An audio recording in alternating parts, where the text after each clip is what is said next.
The Turn of the Screw by Henry James. The story had held us, round the fire, sufficiently breathless, but except the obvious remark that it was gruesome, as, on Christmas Eve in an old house, a strange tale should essentially be, I remember no comment uttered till somebody happened to say that it was the only case he had met in which such a visitation had fallen on a child. The case, I may mention, was that of an apparition in just such an old house as had gathered us for the occasion, an appearance of a dreadful kind, to a little boy sleeping in the room with his mother and waking her up in the terror of it, waking her not to dissipate his dread and soothe him to sleep again, but to encounter also, herself, before she had succeeded in doing so, the same sight that had shaken him. It was this observation that drew from Douglas, not immediately, but later in the evening, a reply that had the interesting consequence to which I call attention. Someone else told a story not particularly effective, which I saw he was not following. This I took for a sign that he had himself something to produce, and that we should only have to wait. We waited, in fact, till 2 nights later, but that same evening, before we scattered, he brought out what was in his mind. I quite agree, in regard to Griffin's ghost, or whatever it was, that its appearing first to the little boy, at so tender an age, adds a particular touch. But it's not the first occurrence of its charming kind that I know to have involved a child. If the child gives the effect another turn of the screw, what do you say to 2 children? We say, of course, somebody exclaimed, that they give 2 turns. Also that we want to hear about them. I can see Douglas there before the fire, to which he had got up to present his back, looking down at his interlocutor with his hands in his pockets. Nobody but me, till now, has ever heard. It's quite too horrible. This, naturally, was declared by several voices to give the thing the utmost price, and our friend, with quiet art, prepared his triumph by turning his eyes over the rest of us and going on. It's beyond everything. Nothing at all that I know touches it. For sheer terror? I remember asking. He seemed to say it was not so simple as that, to be really at a loss how to qualify it. He passed his hand over his eyes, made a little wincing grimace. For dreadfulness. Oh, how delicious, cried one of the women. He took no notice of her. He looked at me, but as if, instead of me, he saw what he spoke of. For general uncanny ugliness and horror and pain. Well then, I said, just sit right down and begin. He turned round to the fire, gave a kick to a log, watched it an instant. Then as he faced us again, I can't begin. I shall have to send to town. There was a unanimous groan at this and much reproach. After which, in his preoccupied way, he explained. The story's written. It's in a locked drawer. It has not been out for years. I could write to my man and enclose the key. He could send down the packet as he finds it.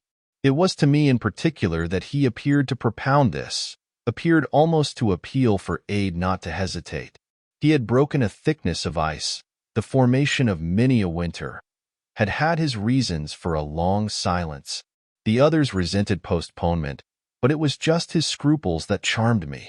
I adjured him to write by the first post and to agree with us for an early hearing. Then I asked him if the experience in question had been his own. To this his answer was prompt. Oh, thank God, no. And is the record yours? You took the thing down? Nothing but the impression. I took that here. He tapped his heart. I've never lost it. Then your manuscript? Is an old, faded ink, and in the most beautiful hand. He hung fire again. A woman's. She has been dead these 20 years. She sent me the pages in question before she died. They were all listening now, and of course there was somebody to be arch, or at any rate to draw the inference. But if he put the inference by without a smile, it was also without irritation. She was a most charming person, but she was 10 years older than I. She was my sister's governess, he quietly said. She was the most agreeable woman I've ever known in her position. She would have been worthy of any whatever. It was long ago, and this episode was long before. I was at Trinity, and I found her at home on my coming down the second summer. I was much there that year. It was a beautiful one. and we had, in her off hours, some strolls and talks in the garden, talks in which she struck me as awfully clever and nice. Oh yes, don't grin. I liked her extremely and am glad to this day to think she liked me, too. If she hadn't, she wouldn't have told me. She had never told anyone. It wasn't simply that she said so, but that I knew she hadn't. I was sure. I could see. You'll easily judge why when you hear. Because the thing had been such a scare? He continued to fix me. You'll easily judge, he repeated. You will. I fixed him, too. I see. She was in love. He laughed for the first time. You are acute. Yes, she was in love. That is, she had been. That came out. She couldn't tell her story without its coming out. I saw it, and she saw I saw it. But neither of us spoke of it. I remember the time and the place, the corner of the lawn, the shade of the great beeches and the long, hot summer afternoon. It wasn't a scene for a shudder, but oh. He quitted the fire and dropped back into his chair. You'll receive the packet Thursday morning? I inquired. Probably not till the second post. Well then, after dinner, you'll all meet me here? He looked us round again. Isn't anybody going? It was almost the tone of hope. Everybody will stay. I will, and I will, cried the ladies whose departure had been fixed.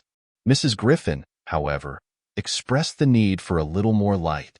Who was it she was in love with? The story will tell, I took upon myself to reply. Oh, I can't wait for the story. The story won't tell, said Douglas, not in any literal, vulgar way. More's the pity, then. That's the only way I ever understand. Won't you tell, Douglas? Somebody else inquired. He sprang to his feet again. Yes, tomorrow. Now I must go to bed. Good night. And quickly catching up a candlestick, he left us slightly bewildered. From our end of the great brown hall, we heard his step on the stair. Whereupon Mrs. Griffin spoke. Well, if I don't know who she was in love with, I know who he was. She was 10 years older, said her husband. Raison de plus, at that age. But it's rather nice, his long reticence. 40 years, Griffin put in. With this outbreak at last. The outbreak, I returned, will make a tremendous occasion of Thursday night. And everyone so agreed with me that, in the light of it, we lost all attention for everything else. The last story, however incomplete and like the mere opening of a serial, had been told. We handshook and candle-stuck, as somebody said, and went to bed. I knew the next day that a letter containing the key had, by the first post, gone off to his London apartments.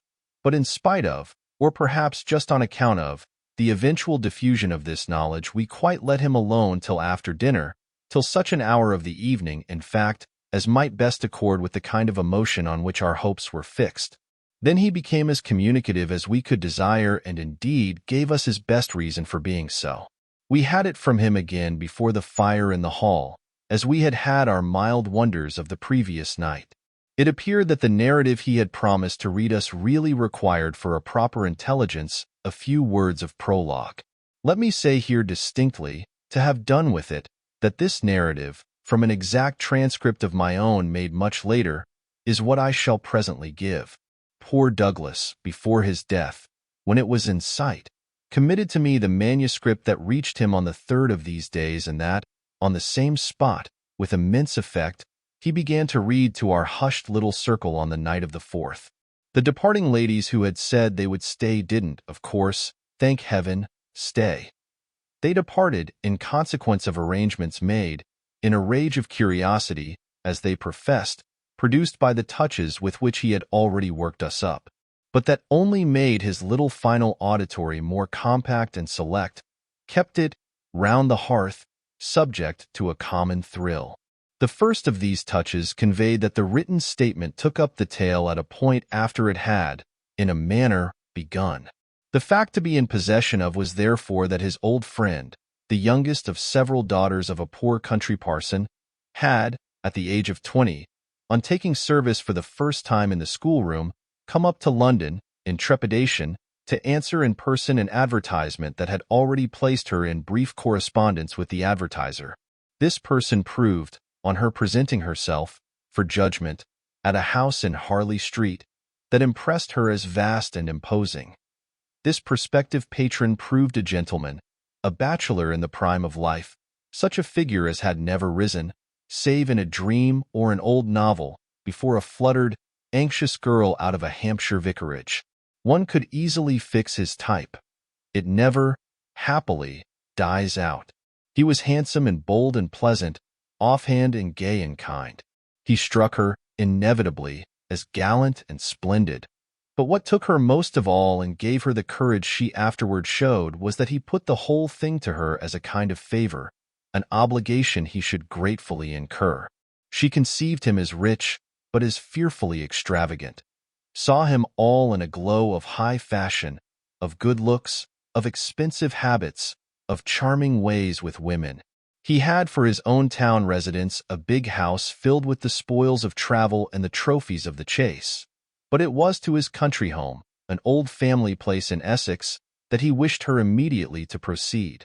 He had been left, by the death of their parents in India, guardian to a small nephew and a small niece, children of a younger, a military brother, whom he had lost 2 years before. These children were, by the strangest of chances for a man in his position, a lone man without the right sort of experience or a grain of patience, very heavily on his hands. It had all been a great worry and, on his own part doubtless, a series of blunders, but he immensely pitied the poor chicks and had done all he could. Had in particular sent them down to his other house, the proper place for them being of course the country, and kept them there, from the first, with the best people he could find to look after them, parting even with his own servants to wait on them and going down himself, whenever he might, to see how they were doing. The awkward thing was that they had practically no other relations, and that his own affairs took up all his time. He had put them in possession of Bly, which was healthy and secure, and had placed at the head of their little establishment, but below stairs only, an excellent woman, Mrs. Groves, whom he was sure his visitor would like and who had formerly been maid to his mother. She was now housekeeper and was also acting for the time as superintendent to the little girl, of whom, without children of her own, she was, by good luck, extremely fond. There were plenty of people to help, but of course the young lady who should go down as governess would be in supreme authority. She would also have, in holidays, to look after the small boy, who had been for a term at school, young as he was to be sent, but what else could be done? And who, as the holidays were about to begin, would be back from one day to the other. There had been for the 2 children at first a young lady whom they had had the misfortune to lose. She had done for them quite beautifully. She was a most respectable person, till her death, the great awkwardness of which had, precisely, left no alternative but the school for little Miles. Mrs. Groves, since then, in the way of manners and things, had done as she could for Flora, and there were, further, a cook, a housemaid, a dairywoman, an old pony, an old groom, and an old gardener, all likewise thoroughly respectable. So far had Douglas presented his picture when someone put a question. And what did the former governess die of? Of so much respectability? Our friend's answer was prompt. That will come out. I don't anticipate. Excuse me. I thought that was just what you were doing. In her successor's place, I suggested. I should have wished to learn if the office brought with it necessary danger to life. Douglas completed my thought. She did wish to learn, and she did learn. You shall hear tomorrow what she learned. Meanwhile, of course, the prospect struck her as slightly grim. She was young, untried, nervous. It was a vision of serious duties and little company, of really great loneliness. She hesitated, took a couple of days to consult and consider. But the salary offered much exceeded her modest measure, and on a second interview she faced the music, she engaged. And Douglas, with this, made a pause that, for the benefit of the company, moved me to throw in, the moral of which was of course the seduction exercised by the splendid young man. She succumbed to it. He got up and, as he had done the night before, went to the fire, gave a stir to a log with his foot, then stood a moment with his back to us. She saw him only twice. Yes, But that's just the beauty of her passion. A little to my surprise on this, Douglas turned round to me. It was the beauty of it. There were others, he went on, who hadn't succumbed. He told her frankly all his difficulty, that for several applicants the conditions had been prohibitive. They were, somehow, simply afraid. It sounded dull. It sounded strange, and all the more so because of his main condition, which was that she should never trouble him, but never, never. Neither appeal nor complain nor write about anything. Only meet all questions herself, receive all moneys from his solicitor, take the whole thing over and let him alone. She promised to do this, and she mentioned to me that when, for a moment, disburdened, delighted, he held her hand, thanking her for the sacrifice, she already felt rewarded. But was that all her reward? One of the ladies asked. She never saw him again. Oh, said the lady, which, as our friend immediately left us again, was the only other word of importance contributed to the subject till, the next night, by the corner of the hearth, in the best chair, he opened the faded red cover of a thin, old-fashioned, gilt-edged album. The whole thing took indeed more nights than one, but on the first occasion the same lady put another question. What is your title? I haven't one. Oh, I have, I said. But Douglas, without heeding me, had begun to read with a fine clearness that was like a rendering to the ear of the beauty of his author's hand. Chapter 1. I remember the whole beginning as a succession of flights and drops, a little seesaw of the right throbs and the wrong. After rising in town to meet his appeal, I had at all events a couple of very bad days, found myself doubtful again, felt indeed sure I had made a mistake. In this state of mind, I spent the long hours of bumping, swinging coach that carried me to the stopping place at which I was to be met by a vehicle from the house. This convenience, I was told, had been ordered, and I found, toward the close of the June afternoon, a commodious fly in waiting for me. Driving at that hour, on a lovely day, through a country to which the summer sweetness seemed to offer me a friendly welcome, my fortitude mounted afresh and, as we turned into the avenue, encountered a reprieve that was probably but a proof of the point to which it had sunk. I suppose I had expected, or had dreaded, something so melancholy that what greeted me was a good surprise. I remember as a most pleasant impression the broad, clear front, its open windows and fresh curtains, and the pair of maids looking out. I remember the lawn and the bright flowers and the crunch of my wheels on the gravel and the clustered treetops over which the rooks circled and cawed in the golden sky. The scene had a greatness that made it a different affair from my own scant home, and there immediately appeared at the door, with a little girl in her hand, a civil person who dropped me as decent a curtsy as if I had been the mistress or a distinguished visitor. I had received in Harley Street a narrower notion of the place, and that, as I recalled it, made me think the proprietor still more of a gentleman, suggested that what I was to enjoy might be something beyond his promise. I had no drop again till the next day, for I was carried triumphantly through the following hours by my introduction to the younger of my pupils. The little girl who accompanied Mrs. Grose appeared to me on the spot a creature so charming as to make it a great fortune to have to do with her. She was the most beautiful child I had ever seen, and I afterward wondered that my employer had not told me more of her. I slept little that night. I was too much excited, and this astonished me too, I recollect, remained with me, adding to my sense of the liberality with which I was treated.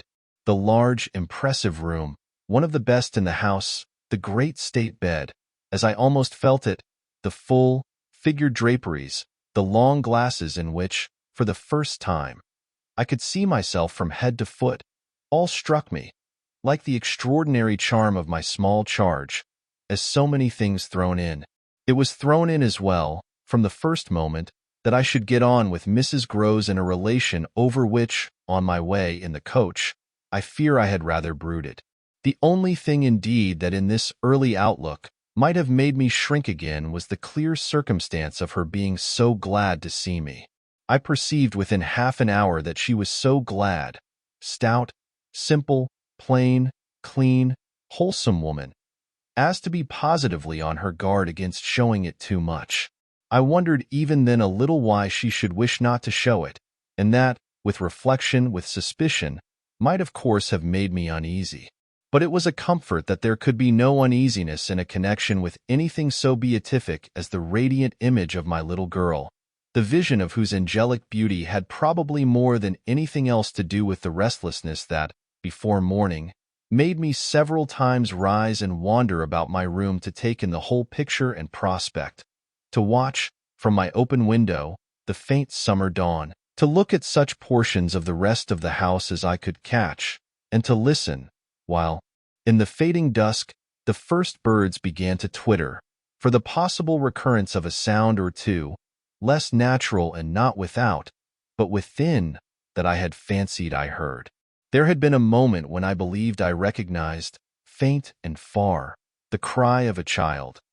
There had been another when I found myself just consciously starting as at the passage, before my door, of a light footstep. But these fancies were not marked enough not to be thrown off, and it is only in the light, or the gloom, I should rather say, of other and subsequent matters that they now come back to me. To watch, teach, form, little Flora would too evidently be the making of a happy and useful life. It had been agreed between us downstairs that after this first occasion I should have her as a matter of course at night, her small white bed being already arranged, to that end, in my room. What I had undertaken was the whole care of her, and she had remained, just this last time, with Mrs. Groves only as an effect of our consideration for my inevitable strangeness and her natural timidity. In spite of this timidity, which the child herself, in the oddest way in the world, had been perfectly frank and brave about, allowing it, without a sign of uncomfortable consciousness, with the deep, sweet serenity indeed of one of Raphael's holy infants, to be discussed, to be imputed to her, and to determine us. I feel quite sure she would presently like me. It was part of what I already liked Mrs. Groves herself for, the pleasure I could see her feel in my admiration and wonder as I sat at supper with 4 tall candles and with my pupil, in a high chair and a bib, brightly facing me, between them, over bread and milk. There were naturally things that in Flora's presence could pass between us only as prodigious and gratified looks, obscure and roundabout allusions. And the little boy, does he look like her? Is he too so very remarkable? One wouldn't flatter a child. Oh, miss, most remarkable. If you think well of this one. And she stood there with a plate in her hand, beaming at our companion, who looked from one of us to the other with placid, heavenly eyes that contained nothing to check us. Yes, if I do, you will be carried away by the little gentleman. Well, that, I think, is what I came for, to be carried away. I'm afraid, however, I remember feeling the impulse to add, I'm rather easily carried away. I was carried away in London. I can still see Mrs. Groves's broad face as she took this in. In Harley Street? In Harley Street. Well, miss, you're not the first, and you won't be the last. Oh, I've no pretension, I could laugh, to being the only one. My other pupil, at any rate, as I understand, comes back tomorrow? Not tomorrow, Friday, miss. He arrives, as you did, by the coach, under care of the guard, and is to be met by the same carriage. I forthwith expressed that the proper as well as the pleasant and friendly thing would be therefore that on the arrival of the public conveyance I should be in waiting for him with his little sister, an idea in which Mrs. Groves concurred so heartily that I somehow took her manner as a kind of comforting pledge, never falsified, thank heaven, that we should on every question be quite at one. Oh, she was glad I was there. What I felt the next day was, I suppose, nothing that could be fairly called a reaction from the cheer of my arrival. It was probably at the most only a slight oppression produced by a fuller measure of the scale, as I walked round them, gazed up at them, took them in, of my new circumstances. They had, as it were, an extent and mass for which I had not been prepared and in the presence of which I found myself, freshly, a little scared as well as a little proud. Lessons, in this agitation, certainly suffered some delay. I reflected that my first duty was, by the gentlest arts I could contrive, to win the child into the sense of knowing me. I spent the day with her out of doors. I arranged with her, to her great satisfaction, that it should be she only, who might show me the place. She showed it step by step and room by room and secret by secret, with droll, delightful, childish talk about it, and with the result, in half an hour, of our becoming immense friends. Young as she was, I was struck, throughout our little tour, with her confidence and courage with the way, in empty chambers and dull corridors, on crooked staircases that made me pause, and even on the summit of an old machicolated square tower that made me dizzy, her morning music, her disposition to tell me so many more things than she asked, rang out and led me on. I have not seen Bly since the day I left it, and I dare say that to my older and more informed eyes it would now appear sufficiently contracted.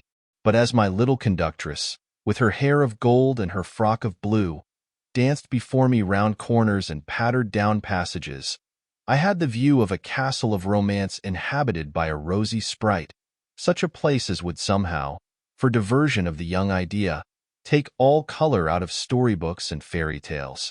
Wasn't it just a storybook over which I had fallen a doze and a dream? No.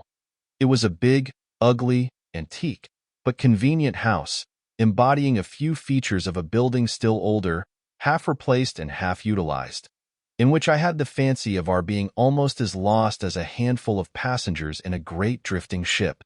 Well, I was, strangely, at the helm. Chapter 2. This came home to me when, 2 days later, I drove over with Flora to meet, as Mrs. Groves said, the little gentleman, and all the more for an incident that, presenting itself the second evening, had deeply disconcerted me. The first day had been, on the whole, as I have expressed, reassuring, but I was to see it wind up in keen apprehension. The post-bag, that evening, it came late, contained a letter for me, which, however, in the hand of my employer, I found to be composed but of a few words enclosing another, addressed to himself, with a seal still unbroken. This, I recognize, is from the headmaster, and the headmaster's an awful bore. Read him, please, deal with him, but mind you don't report. Not a word. I'm off. I broke the seal with a great effort, so great a one that I was a long time coming to it. Took the unopened missive at last up to my room and only attacked it just before going to bed. I had better have let it wait till morning, for it gave me a second sleepless night. With no counsel to take, the next day, I was full of distress, and it finally got so the better of me that I determined to open myself at least to Mrs. Groves. What does it mean? The child's dismissed his school. She gave me a look that I remarked at the moment, then, visibly, with a quick blankness, seemed to try to take it back. But aren't they all? Sent home, yes, but only for the holidays. Miles may never go back at all. Consciously, under my attention, she reddened. They won't take him? They absolutely decline. At this she raised her eyes, which she had turned from me. I saw them fill with good tears. What has he done? I hesitated. Then I judged best simply to hand her my letter, which, however, had the effect of making her, without taking it, simply put her hands behind her. She shook her head sadly. Such things are not for me, miss. My counselor couldn't read. I winced at my mistake, which I attenuated as I could, and opened my letter again to repeat it to her. Then, faltering in the act and folding it up once more, I put it back in my pocket. Is he really bad? The tears were still in her eyes. Do the gentlemen say so? They go into no particulars. They simply express their regret that it should be impossible to keep him. That can have only one meaning. Mrs. Groves listened with dumb emotion. She forbore to ask me what this meaning might be, so that, presently, to put the thing with some coherence and with the mere aid of her presence to my own mind, I went on, that he's an injury to the others. At this, with one of the quick turns of simple folk, she suddenly flamed up. Master Miles, him an injury? There was such a flood of good faith in it that, though I had not yet seen the child, my very fears made me jump to the absurdity of the idea. I found myself, to meet my friend the better, offering it, on the spot, sarcastically. to his poor little innocent mates. "It's too dreadful," cried Mrs. Groves, "to say such cruel things. Why, he's scarce 10 years old." Yes, yes, it would be incredible. She was evidently grateful for such a profession. See him, miss, first, then believe it. I felt forthwith a new impatience to see him. It was the beginning of a curiosity that, for all the next hours, was to deepen almost to pain. Mrs. Groves was aware, I could judge, of what she had produced in me, and she followed it up with assurance. "You might as well believe it of the little lady. Bless her," she added the next moment. "Look at her." I turned and saw that Flora, whom, 10 minutes before, I had established in the schoolroom with a sheet of white paper, a pencil, and a copy of nice roundos, now presented herself to view at the open door. She expressed in her little way an extraordinary detachment from disagreeable duties, looking to me, however, with a great childish light that seemed to offer it as a mere result of the affection she had conceived for my person, which had rendered necessary that she should follow me. I needed nothing more than this to feel the full force of Mrs. Groves's comparison, and, catching my pupil in my arms, covered her with kisses in which there was a sob of atonement. Nonetheless, the rest of the day I watched for further occasion to approach my colleague, especially as, toward evening, I began to fancy she rather sought to avoid me. I overtook her, I remember, on the staircase. We went down together, and at the bottom I detained her, holding her there with a hand on her arm. "I take what you said to me at noon as a declaration that you've never known him to be bad." She threw back her head. She had clearly, by this time, and very honestly, adopted an attitude. "Oh, never known him. I don't pretend that." I was upset again. "Then you have known him?" "Yes, indeed, miss, thank God." On reflection, I accepted this. "You mean that a boy who never is no boy for me?" I held her tighter. "You like them with the spirit to be naughty?" Then, keeping pace with her answer, "So do I." I eagerly brought out, "But not to the degree to contaminate." "To contaminate?" My big word left her at a loss. I explained it. "To corrupt?" She stared, taking my meaning in, but it produced in her an odd laugh. "Are you afraid he'll corrupt you?" She put the question with such a fine, bold humor that, with a laugh, a little silly doubtless, to match her own, I gave way for the time to the apprehension of ridicule. But the next day, as the hour for my drive approached, I cropped up in another place. What was the lady who was here before? The last governess? She was also young and pretty. Almost as young and almost as pretty, miss, even as you. Ah, then, I hope her youth and her beauty helped her. I recollect throwing off. "He seems to like us young and pretty." "Oh, he did," Mrs. Groves assented.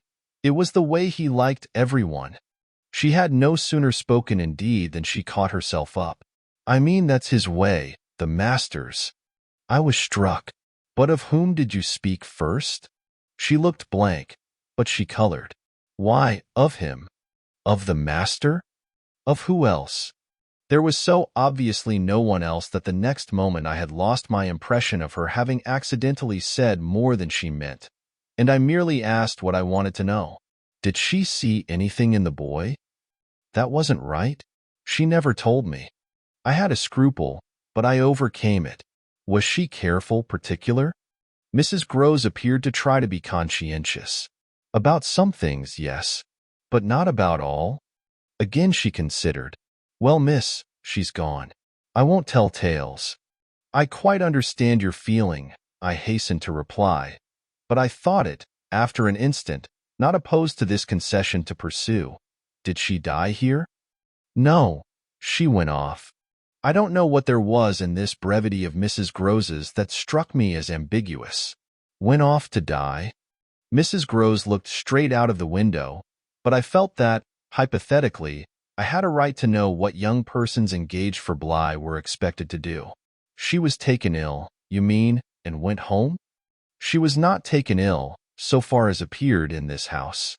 She left it at the end of the year to go home, as she said, for a short holiday, to which the time she had put in had certainly given her a right. We had then a young woman, a nursemaid who had stayed on and who was a good girl and clever, and she took the children all together for the interval. But our young lady never came back, and at the very moment I was expecting her I heard from the master that she was dead. I turned this over. But of what? He never told me. But please, miss, said Mrs. Groves, I must get to my work. Chapter 3. Her thus turning her back on me was fortunately not, for my just preoccupations, a snub that could check the growth of our mutual esteem. We met, after I had brought home little Miles, more intimately than ever on the ground of my stupefaction, my general emotion. So monstrous was I then ready to pronounce it that such a child as had now been revealed to me should be under an interdict. I was a little late on the scene, and I felt, as he stood wistfully looking out for me before the door of the inn at which the coach had put him down, that I had seen him, on the instant, without and within, in the great glow of freshness, the same positive fragrance of purity in which I had, from the first moment, seen his little sister. He was incredibly beautiful, and Mrs. Groves had put her finger on it. Everything but a sort of passion of tenderness for him was swept away by his presence. What I then and there took him to my heart for was something divine that I have never found to the same degree in any child. His indescribable little air of knowing nothing in the world but love. It would have been impossible to carry a bad name with a greater sweetness of innocence, and by the time I had got back to Bly with him I remained merely bewildered. So far, that is, as I was not outraged, by the sense of the horrible letter locked up in my room, in a drawer. As soon as I could compass a private word with Mrs. Groves, I declared to her that it was grotesque. She promptly understood me. You mean the cruel charge? It doesn't live an instant. My dear woman, look at him. She smiled at my pretension to have discovered his charm. I assure you, miss, I do nothing else. What will you say, then? She immediately added. In answer to the letter? I had made up my mind. Nothing. And to his uncle? I was incisive. Nothing. And to the boy himself? I was wonderful. Nothing. She gave with her apron a great wipe to her mouth. Then I'll stand by you. We'll see it out. We'll see it out. I ardently echoed, giving her my hand to make it a vow. She held me there a moment, then whisked up her apron again with her detached hand. Would you mind, miss, if I used the freedom? To kiss me? No. I took the good creature in my arms and, after we had embraced like sisters, felt still more fortified and indignant. This, at all events, was for the time. A time so full that, as I recall the way it went, it reminds me of all the art I now need to make it a little distinct. What I look back at with amazement is the situation I accepted. I had undertaken, with my companion, to see it out, and I was under a charm, apparently, that could smooth away the extent and the far and difficult connections of such an effort. I was lifted aloft on a great wave of infatuation and pity. I found it simple in my ignorance, my confusion, and perhaps my conceit, to assume that I could deal with a boy whose education for the world was all on the point of beginning. I am unable even to remember at this day what proposal I framed for the end of his holidays and the resumption of his studies. Lessons with me, indeed, that charming summer, we all had a theory that he was to have, but I now feel that, for weeks, the lessons must have been rather my own. I learned something, at first, certainly, that had not been one of the teachings of my small, smothered life. Learned to be amused and even amusing, and not to think for the morrow. It was the first time, in a manner, that I had known space and air and freedom, all the music of summer and all the mystery of nature. And then there was consideration, and consideration was sweet. Oh, it was a trap, not designed, but deep, to my imagination, to my delicacy, perhaps to my vanity, to whatever, in me, was most excitable. The best way to picture it all is to say that I was off my guard. They gave me so little trouble. They were of a gentleness so extraordinary. I used to speculate, but even this with a dim disconnectedness, as to how the rough future, for all futures are rough, would handle them and might bruise them.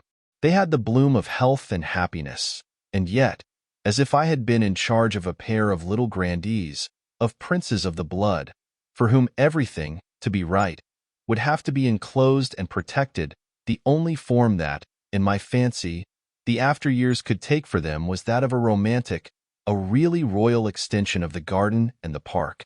It may be, of course, above all, that what suddenly broke into this gives the previous time a charm of stillness, that hush in which something gathers or crouches.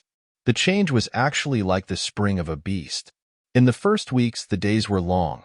They often, at their finest, gave me what I used to call my own hour, the hour when, for my pupils, tea-time and bedtime having come and gone, I had, before my final retirement, a small interval alone.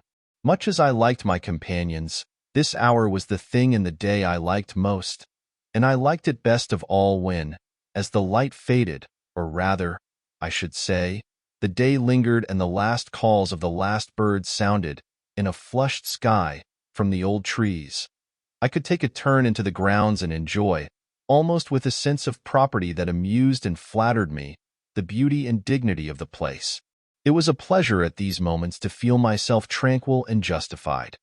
Doubtless, perhaps, also to reflect that by my discretion, my quiet good sense and general high propriety, I was giving pleasure, if he ever thought of it, to the person to whose pressure I had responded. What I was doing was what he had earnestly hoped and directly asked of me, and that I could, after all, do it proved even a greater joy than I had expected. I dare say I fancied myself, in short, a remarkable young woman and took comfort in the faith that this would more publicly appear. Well, I needed to be remarkable to offer a front to the remarkable things that presently gave their first sign. It was plump, one afternoon, in the middle of my very hour. The children were tucked away, and I had come out for my stroll. One of the thoughts that, as I don't in the least shrink now from noting, used to be with me in these wanderings was that it would be as charming as a charming story suddenly to meet someone. Someone would appear there at the turn of a path and would stand before me and smile and approve. I didn't ask more than that. I only asked that he should know. And the only way to be sure he knew would be to see it, and the kind light of it, in his handsome face. That was exactly present to me, by which I mean the face was, when, on the first of these occasions, at the end of a long June day, I stopped short on emerging from one of the plantations and coming into view of the house. What arrested me on the spot, and with a shock much greater than any vision had allowed for, was the sense that my imagination had, in a flash, turned real. He did stand there, but high up, beyond the lawn and at the very top of the tower to which, on that first morning, little Flora had conducted me. This tower was one of a pair, square, incongruous, crenellated structures that were distinguished, for some reason, though I could see little difference, as the new and the old. They flanked opposite ends of the house and were probably architectural absurdities, redeemed in a measure indeed by not being wholly disengaged nor of a height too pretentious, dating, in their gingerbread antiquity, from a romantic revival that was already a respectable past. I admired them, had fancies about them, for we could all profit in a degree, especially when they loomed through the dusk, by the grandeur of their actual battlements. Yet it was not at such an elevation that the figure I had so often invoked seemed most in place. It produced in me, this figure, in the clear twilight, I remember, two distinct gasps of emotion, which were, sharply, the shock of my first and that of my second surprise. My second was a violent perception of the mistake of my first. The man who met my eyes was not the person I had precipitately supposed. There came to me thus a bewilderment of vision of which, after these years, there is no living view that I can hope to give. An unknown man in a lonely place is a permitted object of fear to a young woman privately bred, and the figure that faced me was, a few more seconds assured me, as little anyone else I knew as it was the image that had been in my mind. I had not seen it in Harley Street. I had not seen it anywhere. The place, moreover, in the strangest way in the world, had, on the instant, and by the very fact of its appearance, become a solitude. To me at least, making my statement here with a deliberation with which I have never made it, the whole feeling of the moment returns. It was as if, while I took in what I did take in, all the rest of the scene had been stricken with death. I can hear again, as I write, the intense hush in which the sounds of evening dropped. The rooks stopped cawing in the golden sky, and the friendly hour lost, for the minute, all its voice. But there was no other change in nature, unless indeed it were a change that I saw with a stranger sharpness. The gold was still in the sky, the clearness in the air, and the man who looked at me over the battlements was as definite as a picture in a frame. That's how I thought, with extraordinary quickness, of each person that he might have been and that he was not.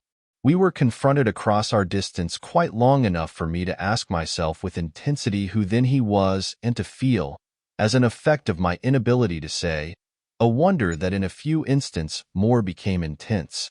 The great question, or one of these, is, afterward, I know, with regard to certain matters, the question of how long they have lasted. Well, this matter of mine, think what you will of it, lasted while I caught at a dozen possibilities, none of which made a difference for the better, that I could see, in their having been in the house, and for how long, above all, a person of whom I was in ignorance.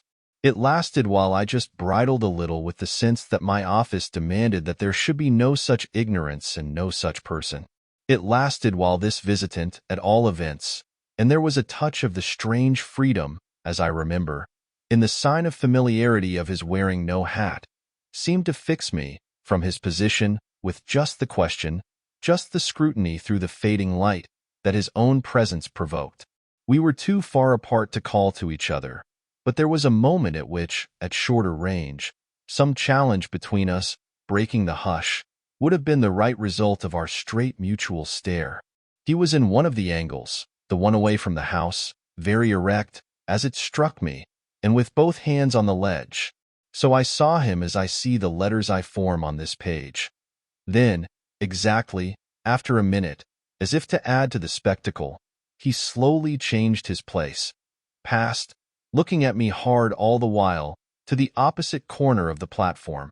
Yes, I had the sharpest sense that during this transit he never took his eyes from me, and I can see at this moment the way his hand, as he went, passed from one of the crenellations to the next. He stopped at the other corner, but less long, and even as he turned away still markedly fixed me. He turned away, that was all I knew. Chapter 4. It was not that I didn't wait on this occasion for more, for I was rooted as deeply as I was shaken. Was there a secret at Bly, a mystery of Udolpho or an insane, an unmentionable relative kept in unsuspected confinement? I can't say how long I turned it over, or how long, in a confusion of curiosity and dread, I remained where I had had my collision. I only recall that when I re-entered the house darkness had quite closed in. Agitation, in the interval, certainly had held me and driven me, for I must, in circling about the place, have walked 3 miles. But I was to be, later on, so much more overwhelmed that this mere dawn of alarm was a comparatively human chill. The most singular part of it, in fact, singular as the rest had been, was the part one became, in the hall, aware of in meeting Mrs. Gross. This picture comes back to me in the general train, the impression, as I received it on my return, of the wide white-paneled space, bright in the lamplight and with its portraits and red carpet, and of the good surprised look of my friend, which immediately told me she had missed me. It came to me straightway, under her contact, that, with plain heartiness, mere relieved anxiety at my appearance, she knew nothing whatever that could bear upon the incident I had there ready for her.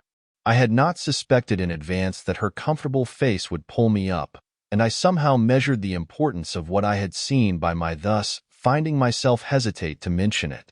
Scarce anything in the whole history seems to me so odd as this fact that my real beginning of fear was one, as I may say, with the instinct of sparing my companion. On the spot, accordingly, in the pleasant hall and with her eyes on me, I, for a reason that I couldn't then have phrased, achieved an inward resolution. offered a vague pretext for my lateness and, with the plea of the beauty of the night and of the heavy dew and wet feet, went as soon as possible to my room. Here it was another affair. Here, for many days after, it was a queer affair enough. There were hours, from day to day, or at least there were moments, snatched even from clear duties, when I had to shut myself up to think. It was not so much yet that I was more nervous than I could bear to be as that I was remarkably afraid of becoming so. For the truth I had now to turn over was, simply and clearly, the truth that I could arrive at no account whatever of the visitor with whom I had been so inexplicably and yet, as it seemed to me, so intimately concerned. It took little time to see that I could sound without forms of inquiry and without exciting remark any domestic complications. The shock I had suffered must have sharpened all my senses. I felt sure, at the end of 3 days and as the result of mere closer attention, that I had not been practiced upon by the servants nor made the object of any game. Of whatever it was that I knew, nothing was known around me. There was but one sane inference. Someone had taken a liberty rather gross. That was what, repeatedly, I dipped into my room and locked the door to say to myself. We had been, collectively, subject to an intrusion. Some unscrupulous traveler, curious in old houses, had made his way in unobserved, enjoyed the prospect from the best point of view, and then stolen out as he came. If he had given me such a bold, hard stare, that was but a part of his indiscretion. The good thing, after all, was that we should surely see no more of him. This was not so good a thing, I admit, as not to leave me to judge that what, essentially, made nothing else much signify was simply my charming work. My charming work was just my life with Miles and Flora, and through nothing could I so like it as through feeling that I could throw myself into it in trouble. The attraction of my small charges was a constant joy, leading me to wonder afresh at the vanity of my original fears, the distaste I had begun by entertaining for the probable gray prose of my office. There was to be no gray prose, it appeared, and no long grind. So how could work not be charming that presented itself as daily beauty? It was all the romance of the nursery and the poetry of the schoolroom. I don't mean by this, of course, that we studied only fiction and verse. I mean I can express no otherwise the sort of interest my companions inspired. How can I describe that except by saying that instead of growing used to them, and it's a marvel for a governess, I call the sisterhood to witness, I made constant fresh discoveries. There was one direction, assuredly, in which these discoveries stopped. Deep obscurity continued to cover the region of the boy's conduct at school. It had been promptly given me, I have noted, to face that mystery without a pang.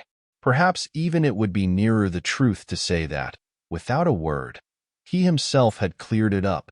He had made the whole charge absurd. My conclusion bloomed there with the real rose flush of his innocence. He was only too fine and fair for the little horrid, unclean school world, and he had paid a price for it. I reflected acutely that the sense of such differences, such superiorities of quality, always, on the part of the majority, which could include even stupid, sordid headmasters, turn infallibly to the vindictive. Both the children had a gentleness, it was their only fault, and it never made Miles a muff, that kept them, how shall I express it, almost impersonal and certainly quite unpunishable. They were like the cherubs of the anecdote, who had, morally at any rate, nothing to whack. I remember feeling with Miles in especial as if he had, as it were, no history. We expect of a small child a scant one, but there was in this beautiful little boy something extraordinarily sensitive, yet extraordinarily happy, that, more than in any creature of his age I have seen, struck me as beginning anew each day. He had never for a second suffered. I took this as a direct disproof of his having really been chastised. If he had been wicked he would have caught it, and I should have caught it by the rebound. I should have found the trace. I found nothing at all, and he was therefore an angel. He never spoke of his school, never mentioned a comrade or a master, and I, for my part, was quite too much disgusted to allude to them. Of course I was under the spell, and the wonderful part is that, even at the time, I perfectly knew I was. But I gave myself up to it. It was an antidote to any pain, and I had more pains than one. I was in receipt in these days of disturbing letters from home, where things were not going well. But with my children, what things in the world mattered? That was the question I used to put to my scrappy retirements. I was dazzled by their loveliness. There was a Sunday, to get on, when it rained with such force and for so many hours that there could be no procession to church, in consequence of which, as the day declined, I had arranged with Mrs. Groves that, should the evening show improvement, we would attend together the late service. The rain happily stopped, and I prepared for our walk, which, through the park and by the good road to the village, would be a matter of 20 minutes. Coming downstairs to meet my colleague in the hall, I remembered a pair of gloves that had required 3 stitches and that had received them, with a publicity perhaps not edifying. While I sat with the children at their tea, served on Sundays, by exception, in that cold, clean temple of mahogany and brass, the grown-up dining room. The gloves had been dropped there, and I turned in to recover them. The day was gray enough, but the afternoon light still lingered, and it enabled me, on crossing the threshold, not only to recognize, on a chair near the wide window, then closed, the articles I wanted, but to become aware of a person on the other side of the window and looking straight in. One step into the room had sufficed. My vision was instantaneous. It was all there. The person looking straight in was the person who had already appeared to me. He appeared thus again with I won't say greater distinctness, for that was impossible, but with a nearness that represented a forward stride in our intercourse and made me, as I met him, catch my breath and turn cold. He was the same. He was the same and seen, this time, as he had been seen before, from the waist up, the window, though the dining room was on the ground floor, not going down to the terrace on which he stood. His face was close to the glass, yet the effect of this better view was, strangely, only to show me how intense the former had been.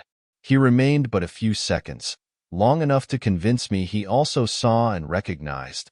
But it was as if I had been looking at him for years and had known him always. Something, however, happened this time that had not happened before. His stare into my face, through the glass and across the room, was as deep and hard as then, but it quitted me for a moment during which I could still watch it, see it fix successively several other things. On the spot there came to me the added shock of a certitude that it was not for me he had come there. He had come for someone else.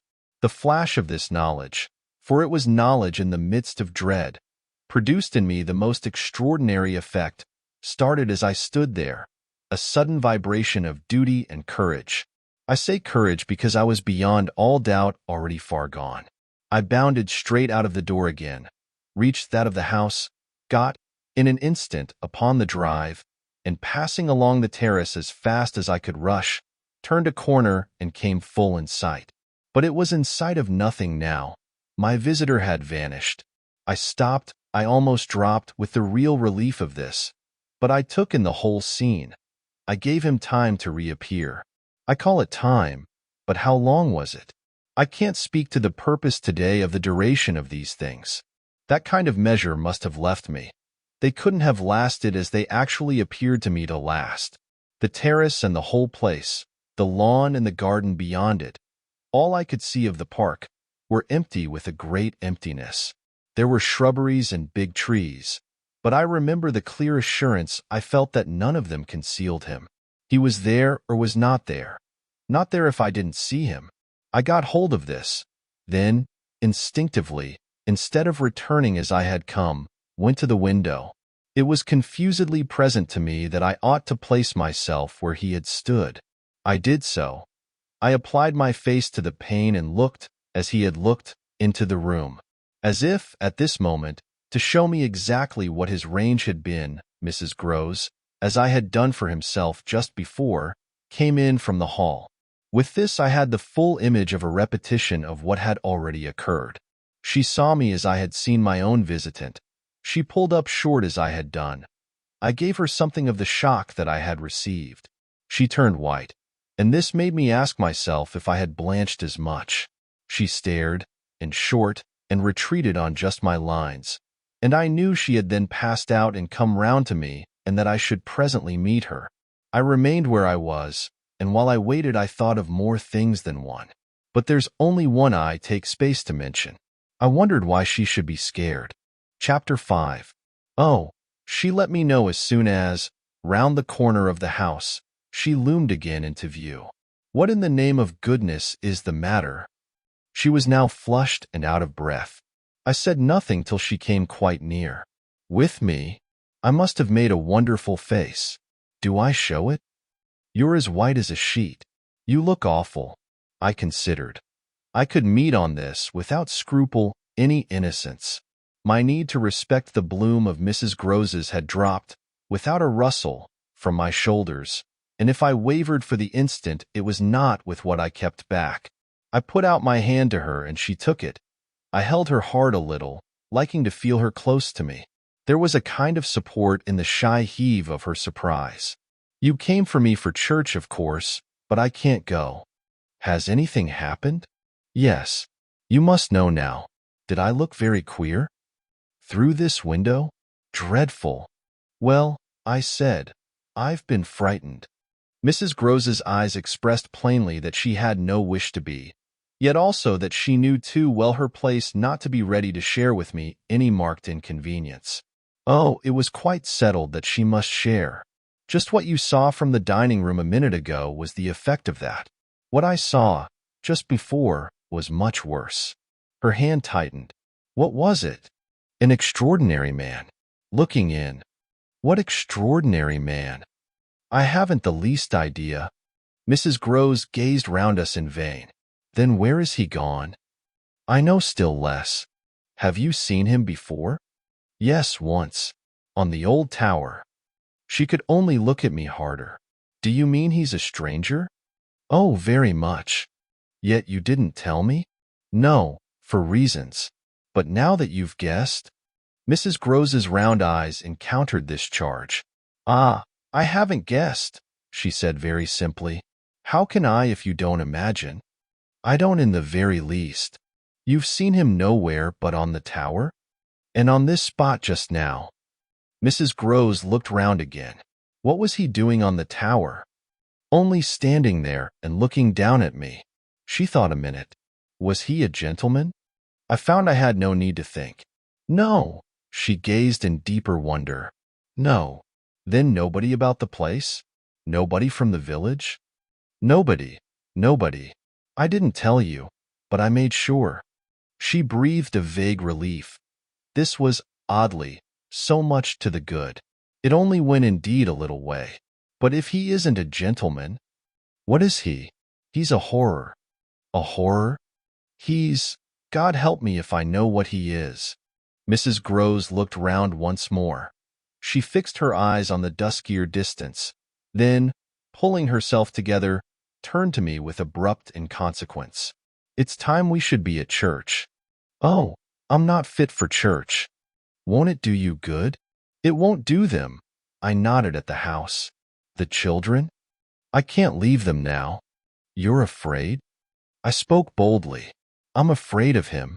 Mrs. Grose's large face showed me, at this, for the first time, the faraway faint glimmer of a consciousness more acute. I somehow made out in it the delayed dawn of an idea I myself had not given her, and that was as yet quite obscure to me.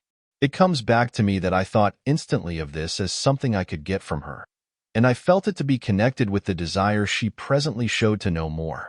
When was it, on the tower? About the middle of the month. At this same hour. Almost at dark, said Mrs. Grose. Oh, no, not nearly. I saw him as I see you. Then how did he get in? And how did he get out? I laughed. I had no opportunity to ask him.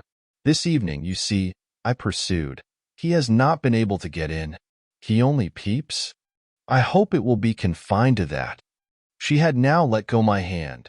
She turned away a little. I waited an instant, then I brought out, Go to church. Goodbye. I must watch. Slowly she faced me again. Do you fear for them? We met in another long look.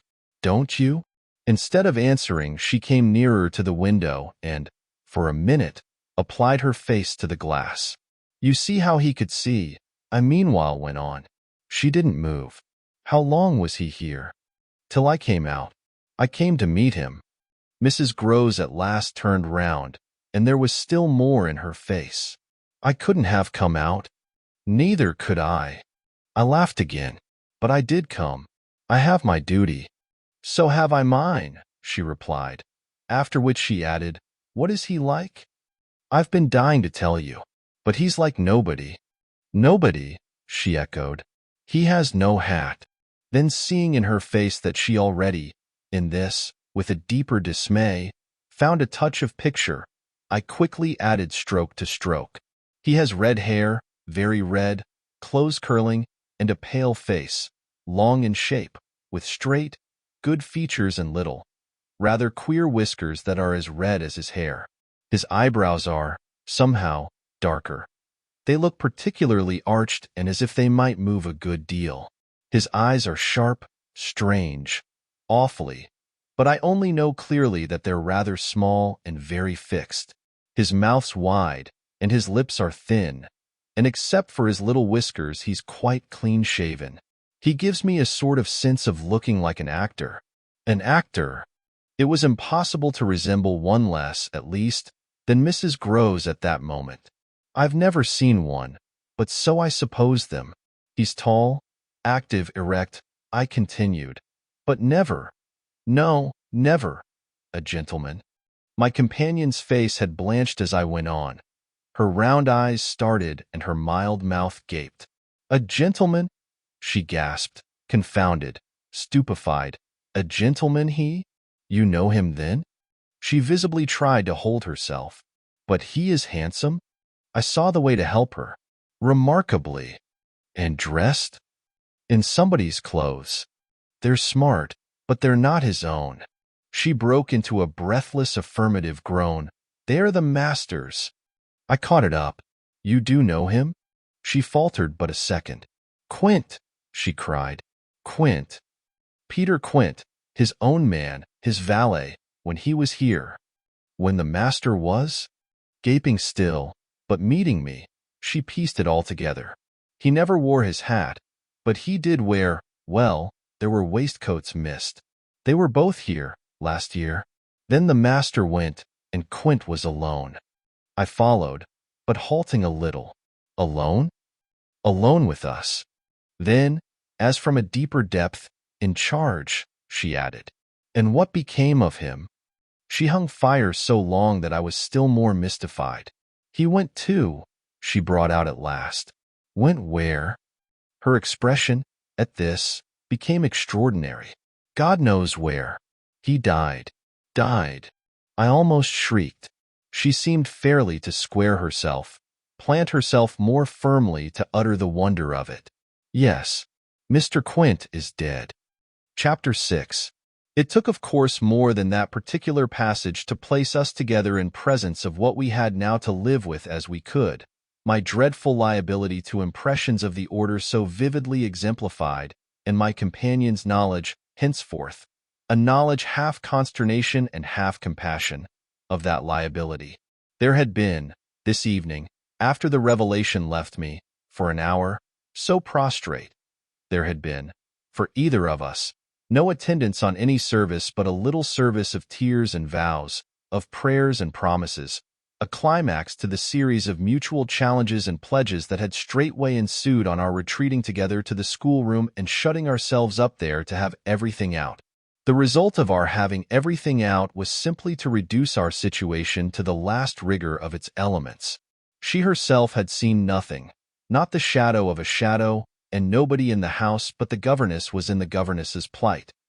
Yet she accepted without directly impugning my sanity the truth as I gave it to her, and ended by showing me, on this ground, an awe-stricken tenderness, an expression of the sense of my more than questionable privilege, of which the very breath has remained with me as that of the sweetest of human charities. What was settled between us, accordingly, that night, was that we thought we might bear things together. And I was not even sure that, in spite of her exemption, it was she who had the best of the burden. I knew at this hour, I think, as well as I knew later, what I was capable of meeting to shelter my pupils. But it took me some time to be wholly sure of what my honest ally was prepared for to keep terms with so compromising a contract. I was queer company enough, quite as queer as the company I received. But as I trace over what we went through, I see how much common ground we must have found in the one idea that, by good fortune, could steady us. It was the idea, the second movement, that led me straight out, as I may say, of the inner chamber of my dread. I could take the air in the court, at least, and there Mrs. Groves could join me. Perfectly can I recall now the particular way strength came to me before we separated for the night. We had gone over and over every feature of what I had seen. He was looking for someone else, you say, someone who was not you? He was looking for little Miles. A portentous clearness now possessed me. That's whom he was looking for. But how do you know? I know. My exaltation grew. And you know, my dear. She didn't deny this, but I felt, not even so much telling as that. She resumed in a moment, at any rate. What if he should see him? Little Miles? That's what he wants. She looked immensely scared again. The child? Heaven forbid. The man. He wants to appear to them. That he might was an awful conception, and yet, somehow, I could keep it at bay. Which, moreover, as we lingered there, was what I succeeded in practically proving. I had an absolute certainty that I should see again what I had already seen, but something within me said that by offering myself bravely as the sole subject of such experience, by accepting, by inviting, by surmounting it all, I should serve as an expiatory victim and guard the tranquility of my companions. The children, in especial, I should thus fence about and absolutely save. I recall one of the last things I said that night to Mrs. Groves. It does strike me that my pupils have never mentioned. She looked at me hard as I musingly pulled up. His having been here and the time they were with him? The time they were with him and his name, his presence, his history, in any way. Oh, the little lady doesn't remember. She never heard or knew. The circumstances of his death? I thought with some intensity. Perhaps not. But Miles would remember. Miles would know. Ah, don't try him, broke from Mrs. Groves. I returned her the look she had given me. Don't be afraid. I continued to think. It is rather odd that he has never spoken of him? Never by the least allusion. And you tell me they were great friends? Oh, it wasn't him, Mrs. Groves with emphasis declared. It was Quint's own fancy. To play with him, I mean to spoil him. She paused a moment, then she added, Quint was much too free. This gave me, straight from my vision of his face, such a face, a sudden sickness of disgust. Too free with my boy? Too free with everyone. I forbore, for the moment, to analyze this description further than by the reflection that a part of it applied to several of the members of the household, of the half-dozen maids and men who were still of our small colony. But there was everything, for our apprehension, in the lucky fact that no discomfortable legend, no perturbation of scullions had ever, within anyone's memory, attached to the kind old place.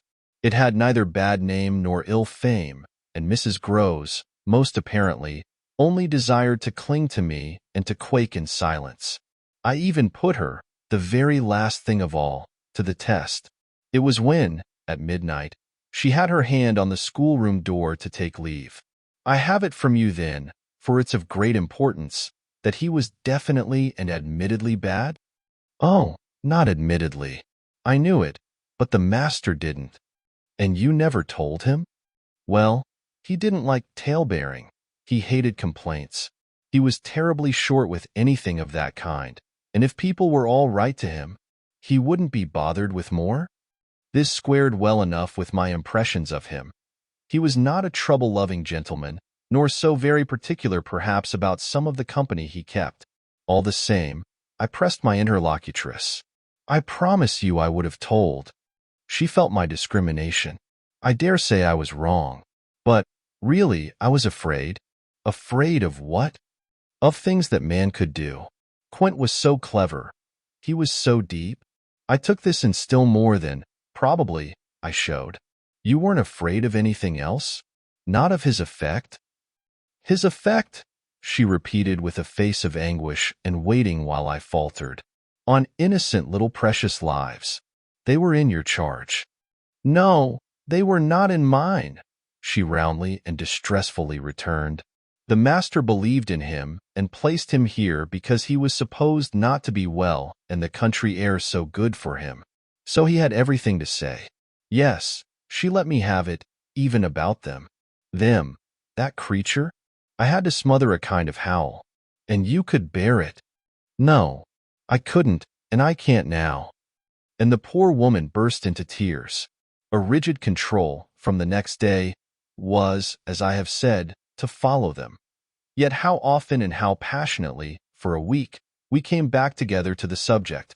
Much as we had discussed it that Sunday night, I was, in the immediate later hours in especial, for it may be imagined whether I slept, still haunted with the shadow of something she had not told me. I myself had kept back nothing, but there was a word Mrs. Groves had kept back. I was sure, moreover, by morning, that this was not from a failure of frankness, but because on every side there were fears. It seems to me indeed, in retrospect, that by the time the morrow's sun was high I had restlessly read into the fact before us almost all the meaning they were to receive from subsequent and more cruel occurrences. What they gave me above all was just the sinister figure of the living man. The dead one would keep a while, and of the months he had continuously passed at Bly, which, added up, made a formidable stretch. The limit of this evil time had arrived only when, on the dawn of a winter's morning, Peter Quint was found, by a laborer going to early work, stone dead on the road from the village. A catastrophe explained, superficially at least, by a visible wound to his head. Such a wound as might have been produced, and as, on the final evidence, had been, by a fatal slip, in the dark and after leaving the public house, on the steepish icy slope, a wrong path altogether, at the bottom of which he lay. The icy slope, the turn mistaken at night and in liquor, accounted for much, practically, in the end and after the inquest and boundless chatter, for everything. But there had been matters in his life, strange passages and perils, secret disorders, vices more than suspected, that would have accounted for a good deal more. I scarce know how to put my story into words that shall be a credible picture of my state of mind. But I was in these days literally able to find a joy in the extraordinary flight of heroism the occasion demanded of me. I now saw that I had been asked for a service admirable and difficult, and there would be a greatness in letting it be seen, oh, in the right quarter, that I could succeed where many another girl might have failed. It was an immense help to me. I confess I rather applaud myself as I look back, that I saw my service so strongly and so simply. I was there to protect and defend the little creatures in the world the most bereaved and the most lovable, the appeal of whose helplessness had suddenly become only too explicit, a deep, constant ache of one's own committed heart. We were cut off, really together. We were united in our danger. They had nothing but me, and I had them. It was in short a magnificent chance. This chance presented itself to me in an image richly material. I was a screen. I was to stand before them. The more I saw, the less they would. I began to watch them in a stifled suspense, a disguised excitement that might well, had it continued too long, have turned to something like madness. What saved me, as I now see, was that it turned to something else altogether. It didn't last as suspense. It was superseded by horrible proofs. Proofs, I say, yes, from the moment I really took hold. This moment dated from an afternoon hour that I happened to spend in the grounds with the younger of my pupils alone. We had left Miles indoors, on the red cushion of a deep window seat. He had wished to finish a book, and I had been glad to encourage a purpose so laudable in a young man whose only defect was an occasional excess of the restless. His sister, on the contrary, had been alert to come out, and I strolled with her half an hour, seeking the shade, for the sun was still high and the day exceptionally warm. I was aware afresh, with her, as we went, of how, like her brother, she contrived. It was the charming thing in both children. To let me alone without appearing to drop me and to accompany me without appearing to surround. They were never importunate and yet never listless. My attention to them all really went to seeing them amuse themselves immensely without me. This was a spectacle they seemed actively to prepare, and that engaged me as an active admirer. I walked in a world of their invention. They had no occasion whatever to draw upon mine, so that my time was taken only with being, for them, some remarkable person or thing that the game of the moment required, and that was merely, thanks to my superior, my exalted stamp, a happy and highly distinguished sinecure. I forget what I was on the present occasion. I only remember that I was something very important and very quiet, and that Flora was playing very hard. We were on the edge of the lake, and, as we had lately begun geography, the lake was the Sea of Azov. Suddenly, in these circumstances, I became aware that, on the other side of the Sea of Azov, we had an interested spectator. The way this knowledge gathered in me was the strangest thing in the world. The strangest, that is, except the very much stranger in which it quickly merged itself. I had sat down with a piece of work, for I was something or other that could sit, on the old stone bench which overlooked the pond. And in this position I began to take in with certitude, and yet without direct vision, the presence at a distance of a third person.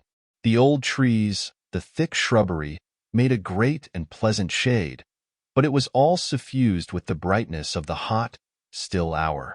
There was no ambiguity in anything, none whatever, at least, in the conviction I from one moment to another found myself forming as to what I should see straight before me and across the lake as a consequence of raising my eyes.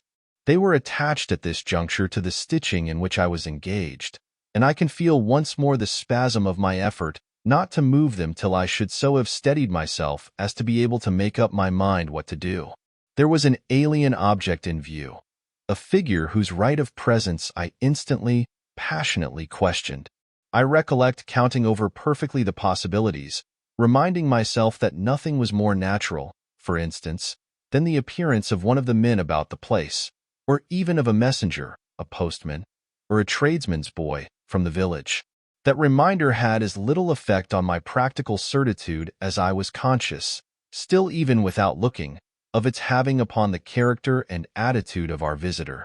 Nothing was more natural than that these things should be the other things that they absolutely were not. Of the positive identity of the apparition I would assure myself as soon as the small clock of my courage should have ticked out the right second. Meanwhile, with an effort that was already sharp enough, I transferred my eyes straight to little Flora, who, at the moment, was about 10 yards away. My heart had stood still for an instant with the wonder and terror of the question whether she too would see, and I held my breath while I waited for what a cry from her, what some sudden innocent sign either of interest or of alarm, would tell me. I waited, but nothing came.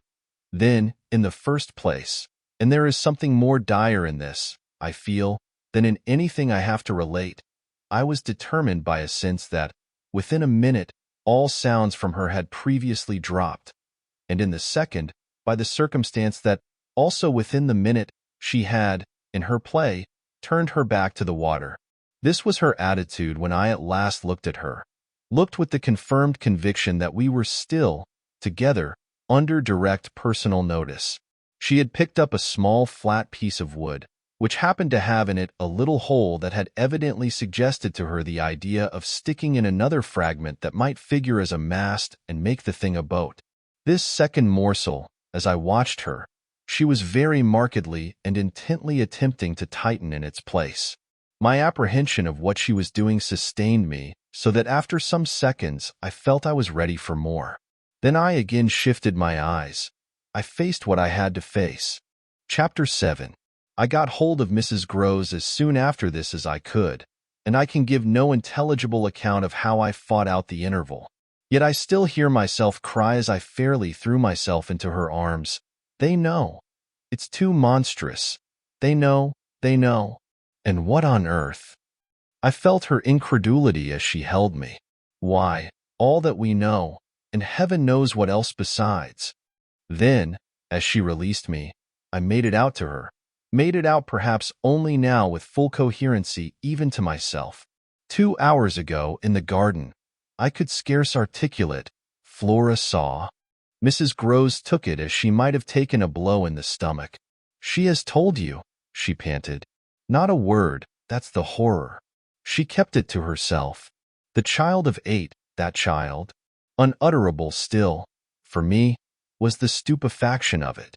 Mrs. Groves, of course, could only gape the wider. Then how do you know?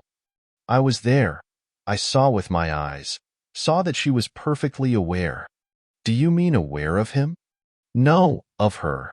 I was conscious as I spoke that I looked prodigious things, for I got the slow reflection of them in my companion's face. Another person, this time, but a figure of quite as unmistakable horror and evil.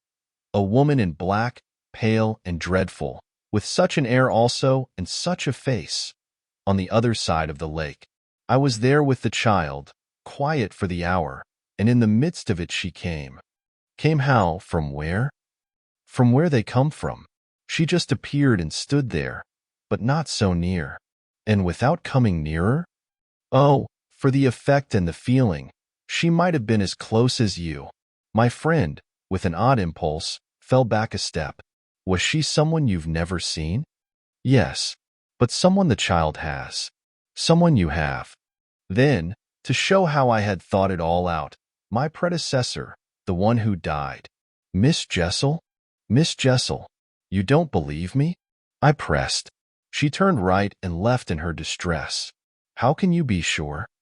This drew from me, in the state of my nerves, a flash of impatience. Then ask Flora, she's sure. But I had no sooner spoken than I caught myself up. No, for God's sake, don't. She'll say she isn't. She'll lie. Mrs. Groves was not too bewildered instinctively to protest. How can you? Because I'm clear. Flora doesn't want me to know. It's only then to spare you. No, no. There are depths, depths. The more I go over it, the more I see in it. And the more I see in it, the more I fear. I don't know what I don't see, what I don't fear. Mrs. Groves tried to keep up with me. You mean you're afraid of seeing her again? Oh, no, that's nothing now. Then I explained. It's of not seeing her. But my companion only looked wan. I don't understand you. Why, it's that the child may keep it up, and that the child assuredly will, without my knowing it.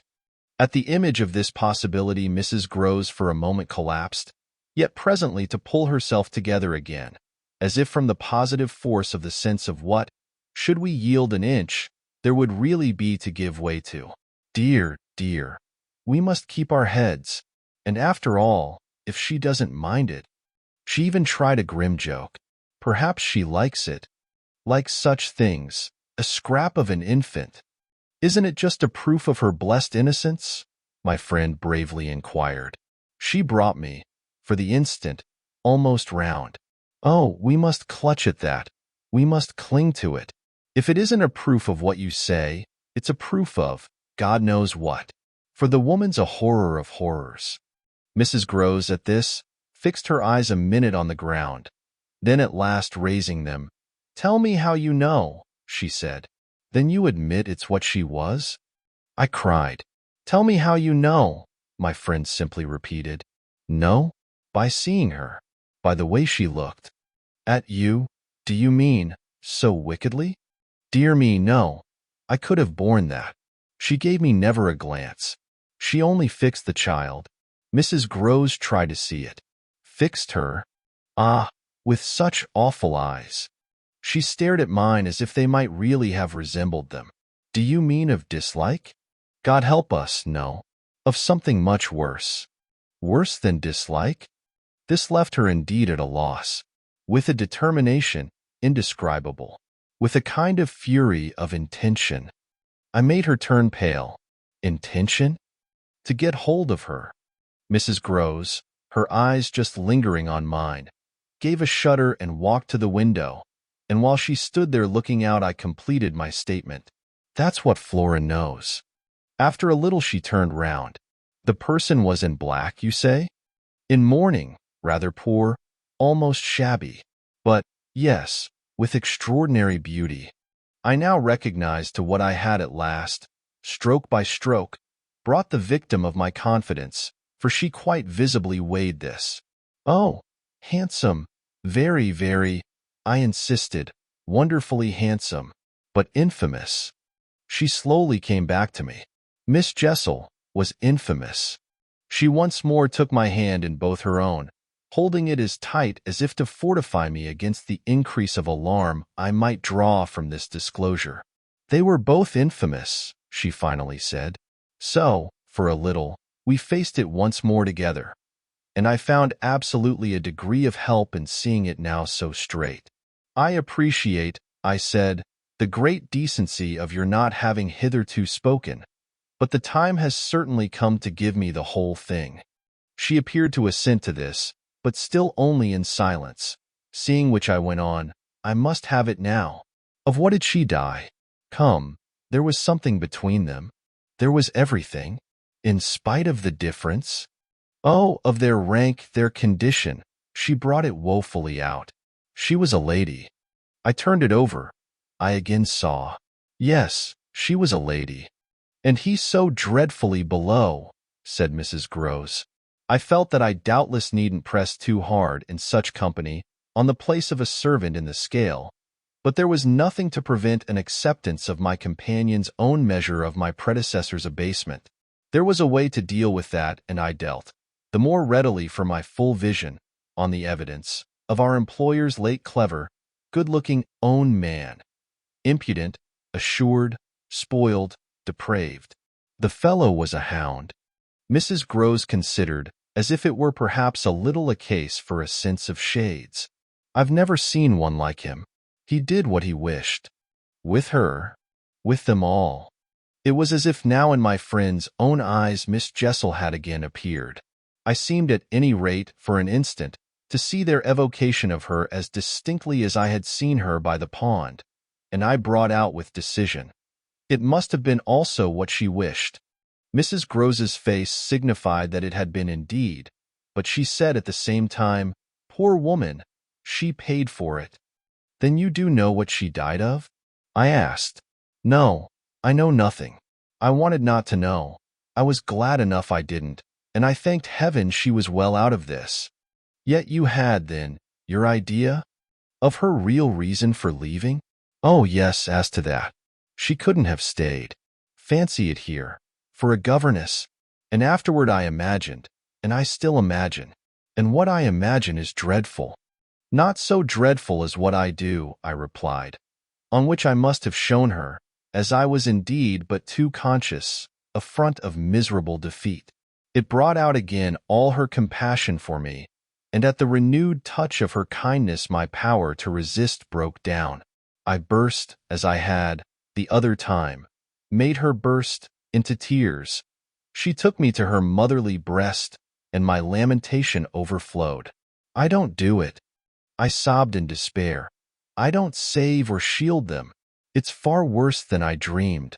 They're lost. Chapter 8. What I had said to Mrs. Groves was true enough. There were in the matter I had put before her depths and possibilities that I lacked resolution to sound, so that when we met once more in the wonder of it, we were of a common mind about the duty of resistance to extravagant fancies. We were to keep our heads if we should keep nothing else, difficult indeed as that might be in the face of what, in our prodigious experience, was least to be questioned. Late that night, while the house slept, we had another talk in my room, when she went all the way with me as to its being beyond doubt that I had seen exactly what I had seen. To hold her perfectly in the pinch of that, I found I had only to ask her how, if I had made it up, I came to be able to give, of each of the persons appearing to me, a picture disclosing, to the last detail, their special marks, a portrait on the exhibition of which she had instantly recognized and named them. She wished, of course, small blame to her, to sink the whole subject, and I was quick to assure her that my own interest in it had now violently taken the form of a search for the way to escape from it. I encountered her on the ground of a probability that with recurrence, for recurrence we took for granted, I should get used to my danger, distinctly professing that my personal exposure had suddenly become the least of my discomforts. It was my new suspicion that was intolerable, and yet even to this complication the later hours of the day had brought a little ease. On leaving her, after my first outbreak, I had of course returned to my pupils, associating the right remedy for my dismay with that sense of their charm which I had already found to be a thing I could positively cultivate and which had never failed me yet. I had simply, in other words, plunged afresh into Flora's special society and there become aware. It was almost a luxury that she could put her little conscious hand straight upon the spot that ached. She had looked at me in sweet speculation and then had accused me to my face of having cried. I had supposed I had brushed away the ugly signs, but I could literally, for the time, at all events, rejoice under this fathomless charity that they had not entirely disappeared. To gaze into the depths of blue of the child's eyes and pronounce their loveliness a trick of premature cunning was to be guilty of a cynicism in preference to which I naturally preferred to abjure my judgment and, so far as might be, my agitation. I couldn't abjure for merely wanting to, but I could repeat to Mrs. Groves, as I did there, over and over, in the small hours, that with their voices in the air, their pressure on one's heart, and their fragrant faces against one's cheek, everything fell to the ground but their incapacity and their beauty. It was a pity that, somehow, to settle this once for all, I had equally to re-enumerate the signs of subtlety that, in the afternoon, by the lake had made a miracle of my show of self-possession. It was a pity to be obliged to re-investigate the certitude of the moment itself, and repeat how it had come to me as a revelation that the inconceivable communion I then surprised was a matter, for either party, of habit. It was a pity that I should have had to quaver out again the reasons for my not having, in my delusion, so much as questioned that the little girl saw our visitant even as I actually saw Mrs. Groves herself, and that she wanted, by just so much as she did thus see, to make me suppose she didn't, and at the same time, without showing anything, arrive at a guess as to whether I myself did. It was a pity that I needed once more to describe the portentous little activity by which she sought to divert my attention. The perceptible increase of movement, the greater intensity of play, the singing, the gabbling of nonsense, and the invitation to romp. Yet if I had not indulged, to prove there was nothing in it, in this review, I should have missed the 2 or 3 dim elements of comfort that still remained to me. I should not, for instance, have been able to asseverate to my friend that I was certain, which was so much to the good, that I at least had not betrayed myself. I should not have been prompted, by stress of need, by desperation of mind, I scarce know what to call it, to invoke such further aid to intelligence as might spring from pushing my colleague fairly to the wall. She had told me, bit by bit, under pressure, a great deal. But a small shifty spot on the wrong side of it all still sometimes brushed my brow like the wing of a bat, and I remember how on this occasion, for the sleeping house and the concentration alike of our danger and our watch seemed to help, I felt the importance of giving the last jerk to the curtain. I don't believe anything so horrible, I recollect saying. No, let us put it definitely, my dear, that I don't. But if I did, you know, there's a thing I should require now, just without sparing you the least bit more. Oh, not a scrap come, to get out of you. What was it you had in mind when, in our distress, before Miles came back, over the letter from his school, you said, under my insistence, that you didn't pretend for him that he had not literally ever been bad? He has not literally ever. In these weeks that I myself have lived with him and so closely watched him, he has been an imperturbable little prodigy of delightful, lovable goodness. Therefore you might perfectly have made the claim for him if you had not, as it happened, seen an exception to take. What was your exception, and to what passage in your personal observation of him did you refer? It was a dreadfully austere inquiry, but levity was not our note, and at any rate, before the gray dawn admonished us to separate I had got my answer. What my friend had had in mind proved to be immensely to the purpose. It was neither more nor less than the circumstance that for a period of several months Quint, and the boy had been perpetually together. It was in fact the very appropriate truth that she had ventured to criticize the propriety, to hint at the incongruity, of so close an alliance, and even to go so far on the subject as a frank overture to Miss Jessel. Miss Jessel had, with a most strange manner, requested her to mind her business, and the good woman had, on this, directly approached little Miles. What she had said to him, since I pressed, was that she liked to see young gentlemen not forget their station. I pressed again, of course, at this. You reminded him that Quint was only a base menial? As you might say. And it was his answer, for one thing, that was bad. And for another thing? I waited. He repeated your words to Quint? No, not that. It's just what he wouldn't. She could still impress upon me.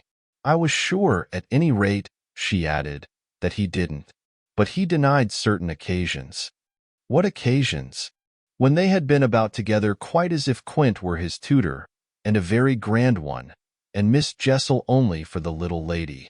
When he had gone off with the fellow, and spent hours with him, he then prevaricated about it. He said he hadn't. Her assent was clear enough to cause me to add in a moment, I see. He lied. Oh, Mrs. Groves mumbled. This was a suggestion that it didn't matter, which indeed she backed up by a further remark. You see, after all, Miss Jessel didn't mind. She didn't forbid him. I considered. Did he put that to you as a justification? At this she dropped again. No, he never spoke of it. Never mentioned her in connection with Quint? She saw, visibly flushing, where I was coming out. Well, he didn't show anything. He denied, she repeated. He denied. Lord, how I pressed her now, so that you could see he knew what was between the two wretches? I don't know, the poor woman groaned. You do know, you dear thing, I replied. Only you haven't my dreadful boldness of mind, and you keep back, out of timidity and modesty and delicacy, even the impression that, in the past, when you had, without my aid, to flounder about in silence, most of all made you miserable. But I shall get it out of you yet. There was something in the boy that suggested to you, I continued, that he covered and concealed their relation. Oh, he couldn't prevent your learning the truth? I dare say. But, heavens, I fell, with vehemence, a-thinking, what it shows that they must, to that extent, have succeeded in making of him. Ah, nothing that's not nice now. Mrs. Groves lugubriously pleaded. I don't wonder you looked queer, I persisted, when I mentioned to you the letter from his school. I doubt if I looked as queer as you, she retorted with homely force. And if he was so bad then as that comes to, how is he such an angel now? Yes, indeed. And if he was a fiend at school, how? Well, I said in my torment, you must put it to me again, but I shall not be able to tell you for some days. Only, put it to me again. I cried in a way that made my friend stare. There are directions in which I must not for the present let myself go. Meanwhile, I returned to her first example, the one to which she had just previously referred, of the boy's happy capacity for an occasional slip. If Quint, on your remonstrance at the time you speak of, was a base menial, one of the things Miles said to you, I find myself guessing, was that you were another. Again her admission was so adequate that I continued. And you forgave him that? Wouldn't you? Oh, yes. And we exchanged there, in the stillness, a sound of the oddest amusement. Then I went on, at all events, while he was with the man. Miss Flora was with the woman. It suited them all. It suited me, too, I felt, only too well, by which I mean that it suited exactly the particularly deadly view I was in the very act of forbidding myself to entertain. But I so far succeeded in checking the expression of this view that I will throw, just here, no further light on it than may be offered by the mention of my final observation to Mrs. Groves. His having lied and been impudent are, I confess, less engaging specimens than I had hoped to have from you of the outbreak in him of the little natural man. Still, I mused, they must do, for they make me feel more than ever that I must watch. It made me blush, the next minute, to see in my friend's face how much more unreservedly she had forgiven him than her anecdote struck me as presenting to my own tenderness an occasion for doing. This came out when, at the schoolroom door, she quitted me. "Surely you don't accuse him of carrying on an intercourse that he conceals from me?" "Ah, remember that, until further evidence, I now accuse nobody." Then, before shutting her out to go, by another passage, to her own place, "I must just wait," I wound up. Chapter 9. I waited and waited, and the days, as they elapsed, took something from my consternation. A very few of them, in fact, passing, in constant sight of my pupils, without a fresh incident, sufficed to give to grievous fancies and even to odious memories a kind of brush of the sponge. I have spoken of the surrender to their extraordinary childish grace as a thing I could actively cultivate, and it may be imagined if I neglected now to address myself to this source for whatever it would yield. Stranger than I can express, certainly, was the effort to struggle against my new lights. It would doubtless have been, however, a greater tension still had it not been so frequently successful. I used to wonder how my little charges could help guessing that I thought strange things about them, and the circumstances that these things only made them more interesting was not by itself a direct aid to keeping them in the dark. I trembled lest they should see that they were so immensely more interesting. Putting things at the worst, at all events, as in meditation I so often did, any clouding of their innocence could only be, blameless and foredoomed as they were, a reason the more for taking risks. There were moments when, by an irresistible impulse, I found myself catching them up and pressing them to my heart. As soon as I had done so, I used to say to myself, "What will they think of that? Doesn't it betray too much?" It would have been easy to get into a sad, wild tangle about how much I might betray, but the real account, I feel, of the hours of peace that I could still enjoy was that the immediate charm of my companions was a beguilement still effective even under the shadow of the possibility that it was studied. For if it occurred to me that I might occasionally excite suspicion by the little outbreaks of my sharper passion for them, so too I remember wondering if I mightn't see a queerness in the traceable increase of their own demonstrations. They were at this period extravagantly and preternaturally fond of me, which, after all, I could reflect, was no more than a graceful response in children perpetually bowed over and hugged. The homage of which they were so lavish succeeded, in truth, for my nerves, quite as well as if I never appeared to myself, as I may say, literally to catch them at a purpose in it. They had never, I think, wanted to do so many things for their poor protectress. I mean, though they got their lessons better and better, which was naturally what would please her most, in the way of diverting, entertaining, surprising her, reading her passages, telling her stories, acting her charades, pouncing out at her, in disguises, as animals and historical characters, and above all astonishing her by the pieces they had secretly got by heart and could interminably recite. I should never get to the bottom, were I to let myself go even now, of the prodigious private commentary, all under still more private correction, with which, in these days, I overscored their full hours. They had shown me from the first a facility for everything, a general faculty which, taking a fresh start, achieved remarkable flights. They got their little tasks as if they loved them and indulged, from the mere exuberance of the gift, in the most unimposed little miracles of memory. They not only popped out at me as tigers and as Romans, but as Shakespeareans, astronomers, and navigators. This was so singularly the case that it had presumably much to do with the fact as to which, at the present day, I am at a loss for a different explanation. I allude to my unnatural composure on the subject of another school for Miles. What I remember is that I was content not, for the time, to open the question, and that contentment must have sprung from the sense of his perpetually striking show of cleverness.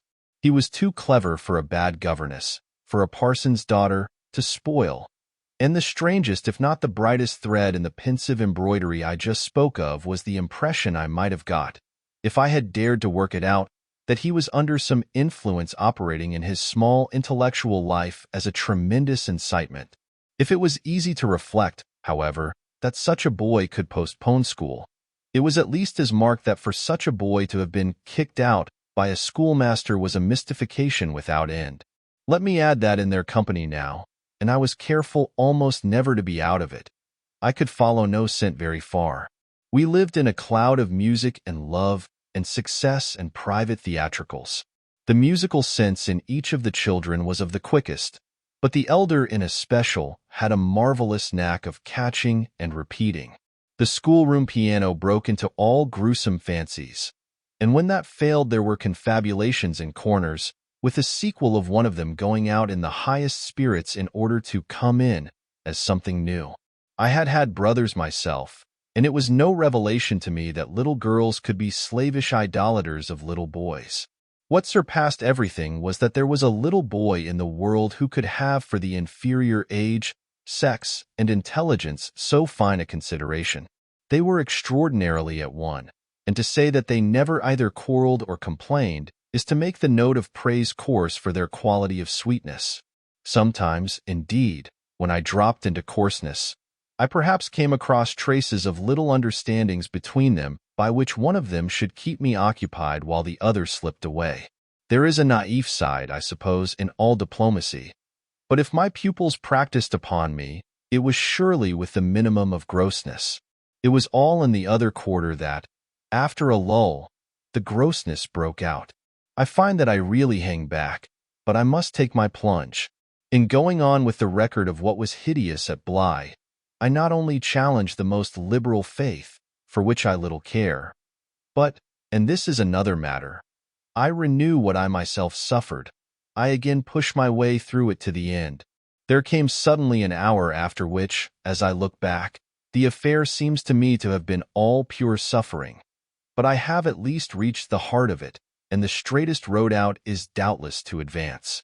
One evening, with nothing to lead up or to prepare it, I felt the cold touch of the impression that had breathed on me the night of my arrival, and which, much lighter than, as I have mentioned, I should probably have made little of in memory had my subsequent sojourn been less agitated. I had not gone to bed. I sat reading by a couple of candles.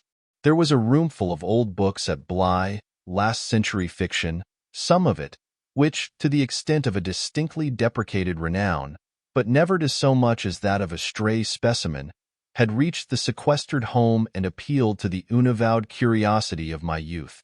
I remember that the book I had in my hand was Fielding's Amelia, also that I was wholly awake. I recall further both a general conviction that it was horribly late and a particular objection to looking at my watch.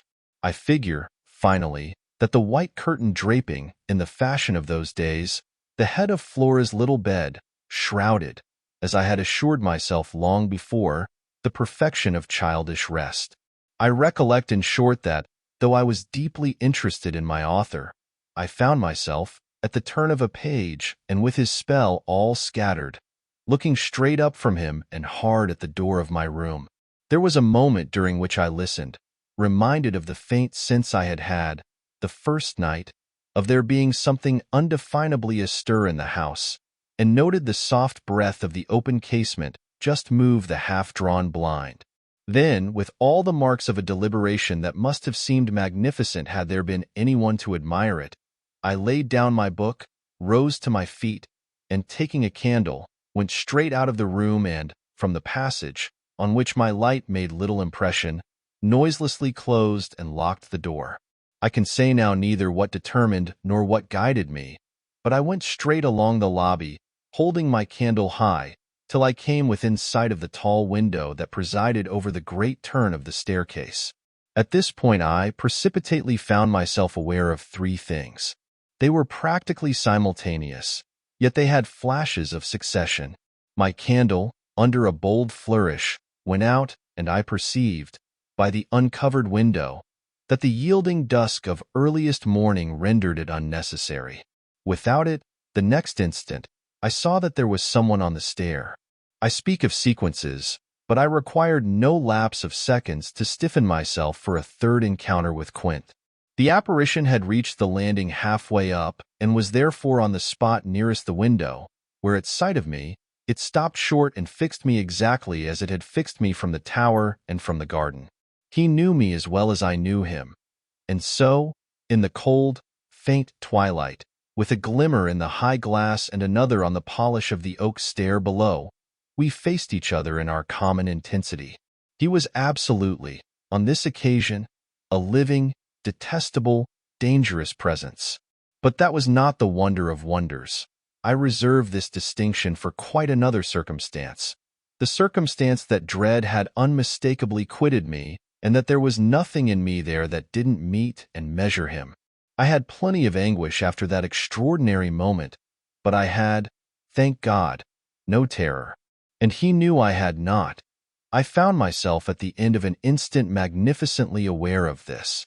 I felt, in a fierce rigor of confidence, that if I stood my ground a minute I should cease, for the time, at least, to have him to reckon with.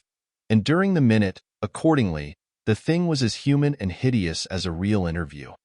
Hideous just because it was human as to have met alone, in the small hours, in a sleeping house, some enemy, some adventurer, some criminal. It was the dead silence of our long gaze at such close quarters that gave the whole horror, huge as it was, its only note of the unnatural.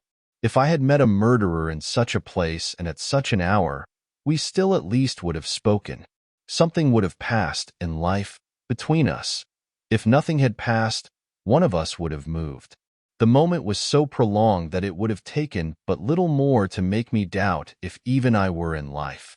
I can't express what followed it save by saying that the silence itself, which was indeed in a manner an attestation of my strength, became the element into which I saw the figure disappear, in which I definitely saw it turn as I might have seen the low wretch to which it had once belonged turn on receipt of an order, and pass, with my eyes on the villainous back that no hunch could have more disfigured, straight down the staircase and into the darkness in which the next bend was lost. Chapter 10. I remained a while at the top of the stair, but with the effect presently of understanding that when my visitor had gone, he had gone. Then I returned to my room. The foremost thing I saw there by the light of the candle I had left burning was that Flora's little bed was empty, and on this I caught my breath with all the terror that, 5 minutes before, I had been able to resist. I dashed at the place in which I had left her lying and over which, for the small silk counterpane and the sheets were disarranged, the white curtains had been deceivingly pulled forward. Then my step, to my unutterable relief, produced an answering sound. I perceived an agitation of the window blind, and the child, ducking down, emerged rosily from the other side of it. She stood there in so much of her candor and so little of her nightgown, with her pink bare feet and the golden glow of her curls. She looked intensely grave, and I had never had such a sense of losing an advantage acquired, the thrill of which had just been so prodigious, as on my consciousness that she addressed me with a reproach. "You naughty! Where have you been?" Instead of challenging her own irregularity, I found myself arraigned and explaining.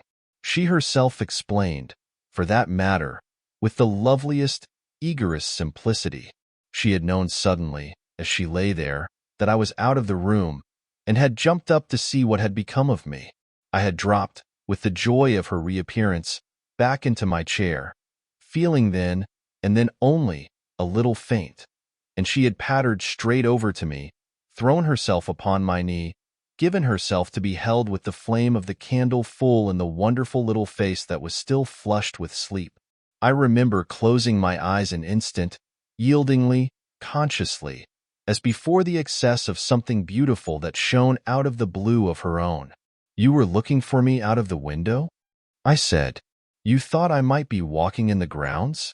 "Well, you know, I thought someone was." She never blanched as she smiled out that at me. Oh, how I looked at her now. "And did you see anyone?" "Ah, no," she returned, almost with the full privilege of childish inconsequence, resentfully, though with a long sweetness in her little drawl of the negative. At that moment, in the state of my nerves, I absolutely believed she lied.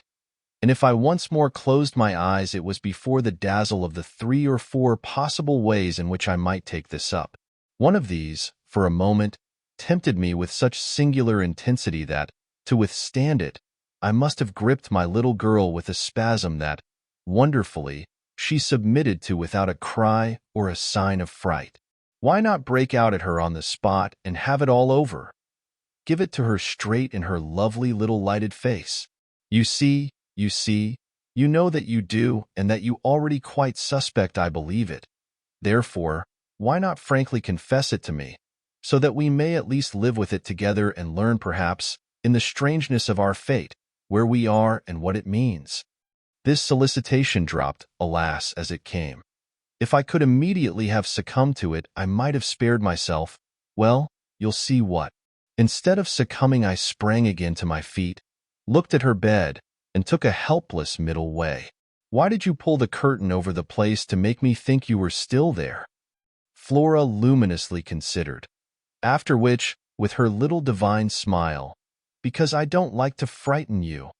But if I had, by your idea, gone out? She absolutely declined to be puzzled.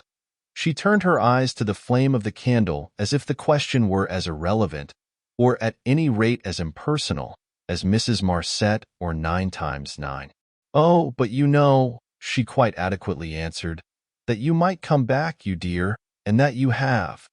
And after a little, when she had got into bed, I had, for a long time, by almost sitting on her to hold her hand, to prove that I recognized the pertinence of my return. You may imagine the general complexion, from that moment, of my nights. I repeatedly sat up till I didn't know when. I selected moments when my roommate unmistakably slept, and, stealing out, took noiseless turns in the passage and even pushed as far as to where I had last met Quint. But I never met him there again, and I may as well say at once that I on no other occasion saw him in the house. I just missed, on the staircase, on the other hand, a different adventure. Looking down it from the top, I once recognized the presence of a woman seated on one of the lower steps with her back presented to me, her body half bowed and her head, in an attitude of woe, in her hands. I had been there but an instant, however, when she vanished without looking round at me. I knew, none the less, exactly what dreadful face she had to show, and I wondered whether, if instead of being above I had been below, I should have had, for going up, the same nerve I had lately shown Quint. Well, there continued to be plenty of chance for nerve. On the 11th night after my latest encounter with that gentleman, they were all numbered now, I had an alarm that perilously skirted it, and that indeed, from the particular quality of its unexpectedness, proved quite my sharpest shock. It was precisely the first night during this series that, weary with watching, I had felt that I might again without laxity lay myself down at my old hour. I slept immediately and, as I afterward knew, till about 1 o'clock. But when I woke it was to sit straight up, as completely roused as if a hand had shook me. I had left a light burning, but it was now out, and I felt an instant certainty that Flora had extinguished it. This brought me to my feet and straight, in the darkness, to her bed, which I found she had left. A glance at the window enlightened me further, and the striking of a match completed the picture. The child had again got up, this time blowing out the taper, and had again, for some purpose of observation or response, squeezed in behind the blind and was peering out into the night. That she now saw, as she had not, I had satisfied myself, the previous time, was proved to me by the fact that she was disturbed neither by my re-illumination nor by the haste I made to get into slippers and into a wrap. Hidden, protected, absorbed, she evidently rested on the sill. The casement opened forward and gave herself up. There was a great still moon to help her, and this fact had counted in my quick decision. She was face to face with the apparition we had met at the lake, and could now communicate with it as she had not then been able to do. What I, on my side, had to care for was, without disturbing her, to reach, from the corridor, some other window in the same quarter. I got to the door without her hearing me. I got out of it, closed it, and listened, from the other side, for some sound from her. While I stood in the passage, I had my eyes on her brother's door, which was but 10 steps off and which, indescribably, produced in me a renewal of the strange impulse that I lately spoke of as my temptation. What if I should go straight in and march to his window? What if, by risking to his boyish bewilderment a revelation of my motive, I should throw across the rest of the mystery the long halter of my boldness? This thought held me sufficiently to make me cross to his threshold and pause again. I preternaturally listened. I figured to myself what might portentously be. I wondered if his bed were also empty and he too were secretly at watch. It was a deep, soundless minute, at the end of which my impulse failed. He was quiet. He might be innocent. The risk was hideous. I turned away. There was a figure in the grounds, a figure prowling for a sight, the visitor with whom Flora was engaged. But it was not the visitor most concerned with my boy. I hesitated afresh, but on other grounds and only for a few seconds. Then I had made my choice. There were empty rooms at Bly, and it was only a question of choosing the right one. The right one suddenly presented itself to me as the lower one. Though high above the gardens, in the solid corner of the house that I have spoken of as the old tower. This was a large, square chamber, arranged with some state as a bedroom, the extravagant size of which made it so inconvenient that it had not for years, though kept by Mrs. Groves in exemplary order, been occupied. I had often admired it, and I knew my way about in it. I had only, after just faltering at the first chill gloom of its disuse, to pass across it and unbolt as quietly as I could one of the shutters. Achieving this transit, I uncovered the glass without a sound and, applying my face to the pane, was able, the darkness without being much less than within, to see that I commanded the right direction. Then I saw something more. The moon made the night extraordinarily penetrable and showed me on the lawn a person, diminished by distance, who stood there motionless and as if fascinated, looking up to where I had appeared. Looking, that is, not so much straight at me as at something that was apparently above me. There was clearly another person above me. There was a person on the tower. But the presence on the lawn was not in the least what I had conceived and had confidently hurried to meet. The presence on the lawn, I felt sick as I made it out, was poor little Miles himself. Chapter 11. It was not till late next day that I spoke to Mrs. Groves, the rigor with which I kept my pupils in sight making it often difficult to meet her privately, and the more as we each felt the importance of not provoking, on the part of the servants quite as much as on that of the children, any suspicion of a secret flurry or that of a discussion of mysteries. I drew a great security in this particular from her mere smooth aspect. There was nothing in her fresh face to pass on to others my horrible confidences. She believed me, I was sure, absolutely. If she hadn't, I don't know what would have become of me, for I couldn't have borne the business alone.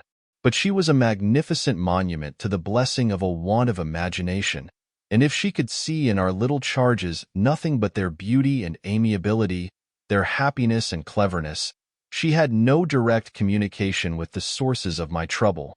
If they had been at all visibly blighted or battered, she would doubtless have grown, on tracing it back, haggard enough to match them.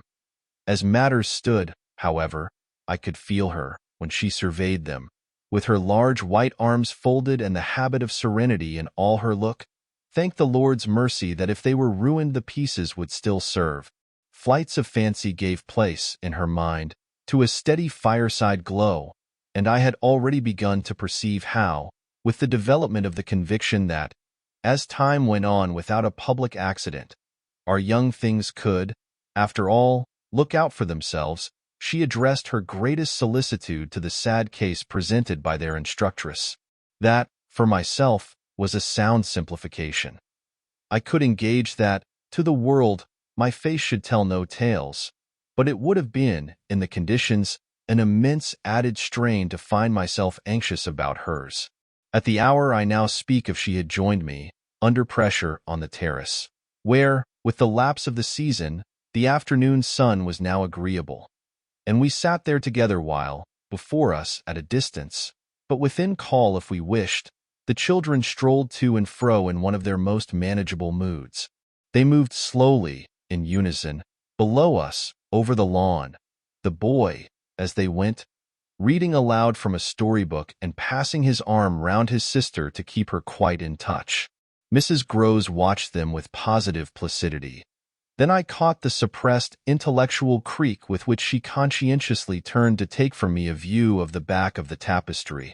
I had made her a receptacle of lurid things, but there was an odd recognition of my superiority, my accomplishments and my function, in her patience under my pain. She offered her mind to my disclosures as, had I wished to mix a witch's broth and proposed it with assurance, she would have held out a large clean saucepan. This had become thoroughly her attitude by the time that, in my recital of the events of the night, I reached the point of what Miles had said to me when, after seeing him, at such a monstrous hour, almost on the very spot where he happened now to be, I had gone down to bring him in. Choosing then, at the window, with a concentrated need of not alarming the house, rather that method than a signal more resonant. I had left her meanwhile in little doubt of my small hope of representing with success, even to her actual sympathy, my sense of the real splendor of the little inspiration with which, after I had got him into the house, the boy met my final articulate challenge. As soon as I appeared in the moonlight on the terrace, he had come to me as straight as possible, on which I had taken his hand without a word and led him, through the dark spaces, up the staircase where Quint had so hungrily hovered for him, along the lobby where I had listened and trembled, and so to his forsaken room. Not a sound, on the way, had passed between us, and I had wondered, oh, how I had wondered, if he were groping about in his little mind for something plausible and not too grotesque. It would tax his invention, certainly, and I felt, this time, over his real embarrassment, a curious thrill of triumph. It was a sharp trap for the inscrutable. He couldn't play any longer at innocence. So how the deuce would he get out of it? There beat in me indeed, with the passionate throb of this question, an equal dumb appeal as to how the deuce I should.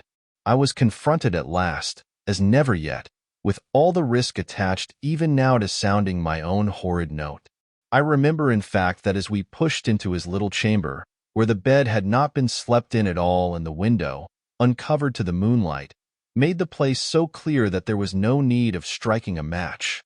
I remember how I suddenly sank upon the edge of the bed from the force of the idea that he must know how he really, as they say, had me.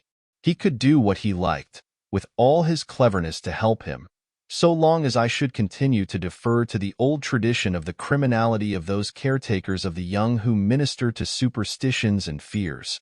He had me indeed, and in a cleft stick. For who would ever absolve me, who would consent that I should go unhung, if, by the faintest tremor of an overture, I were the first to introduce into our perfect intercourse an element so dire? No, no.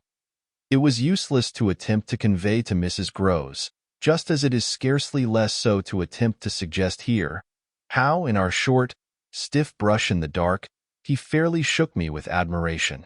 I was, of course, thoroughly kind and merciful. Never yet had I placed on his little shoulders hands of such tenderness as those with which, while I rested against the bed, I held him there well under fire. I had no alternative but, in form at least, to put it to him. You must tell me now, and all the truth. What did you go out for? What were you doing there? I can still see his wonderful smile, the whites of his beautiful eyes, and the uncovering of his little teeth shine to me in the dusk. If I tell you why, will you understand? My heart, at this, leaped into my mouth. Would he tell me why? I found no sound on my lips to press it, and I was aware of replying only with a vague, repeated, grimacing nod. He was gentleness itself, and while I wagged my head at him, he stood there more than ever a little fairy prince. It was his brightness indeed that gave me a respite. Would it be so great if he were really going to tell me? Well, he said at last, just exactly in order that you should do this. Do what? Think me, for a change, bad. I shall never forget the sweetness and gaiety with which he brought out the word, nor how, on top of it, he bent forward and kissed me. It was practically the end of everything. I met his kiss and I had to make, while I folded him for a minute in my arms, the most stupendous effort not to cry.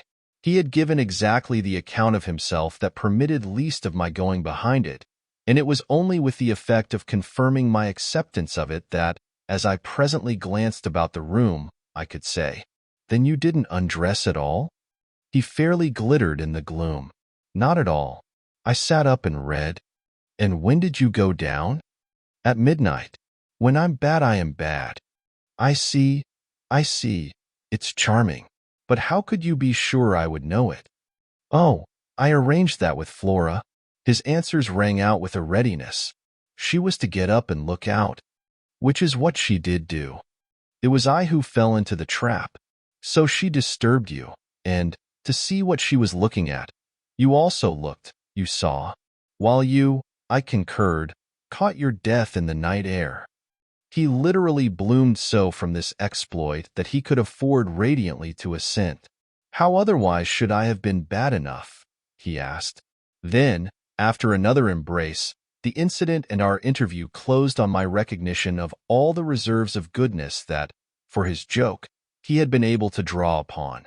Chapter 12. The particular impression I had received proved in the morning light, I repeat, not quite successfully presentable to Mrs. Groves, though I reinforced it with the mention of still another remark that he had made before we separated. "It all lies in half a dozen words," I said to her, "words that really settle the matter. Think, what I might do." He threw that off to show me how good he is. He knows down to the ground what he might do.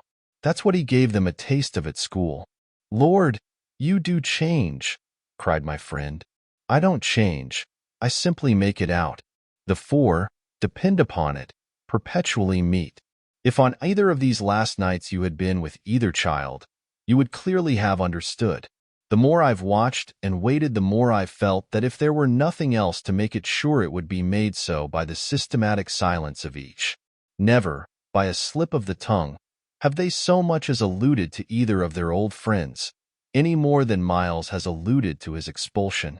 Oh, yes, we may sit here and look at them, and they may show off to us there to their fill, but even while they pretend to be lost in their fairy tale, they're steeped in their vision of the dead restored. He's not reading to her," I declared. "They're talking of them. They're talking horrors." I go on, I know, as if I were crazy, and it's a wonder I'm not. What I've seen would have made you so, but it has only made me more lucid, made me get hold of still other things. My lucidity must have seemed awful, but the charming creatures who were victims of it, passing and repassing in their interlocked sweetness, gave my colleague something to hold on by, and I felt how tight she held as, without stirring in the breath of my passion, she covered them still with her eyes.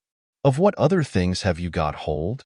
"Why, of the very things that have delighted, fascinated, and yet, at bottom, as I now so strangely see, mystified and troubled me. They're more than earthly beauty, they're absolutely unnatural goodness. It's a game," I went on. "It's a policy and a fraud. On the part of little darlings? As yet mere lovely babies? Yes, mad as that seems. The very act of bringing it out really helped me to trace it, follow it all up, and piece it all together. They haven't been good, they've only been absent. It has been easy to live with them, because they're simply leading a life of their own. They're not mine, they're not ours. They're his and they're hers. Quint's and that woman's? Quint's and that woman's. They want to get to them." Oh, how, at this, poor Mrs. Groves appeared to study them. But for what? For the love of all the evil that, in those dreadful days, the pair put into them, and to ply them with that evil still, to keep up the work of demons, is what brings the others back. "Laws," said my friend under her breath. The exclamation was homely, but it revealed a real acceptance of my further proof of what, in the bad time, for there had been a worse even than this, must have occurred. There could have been no such justification for me as the plain assent of her experience to whatever depth of depravity I found credible in our brace of scoundrels. It was an obvious submission of memory that she brought out after a moment. "They were rascals." But what can they now do? She pursued. Do? I echoed so loud that Miles and Flora, as they passed at their distance, paused an instant in their walk and looked at us. Don't they do enough?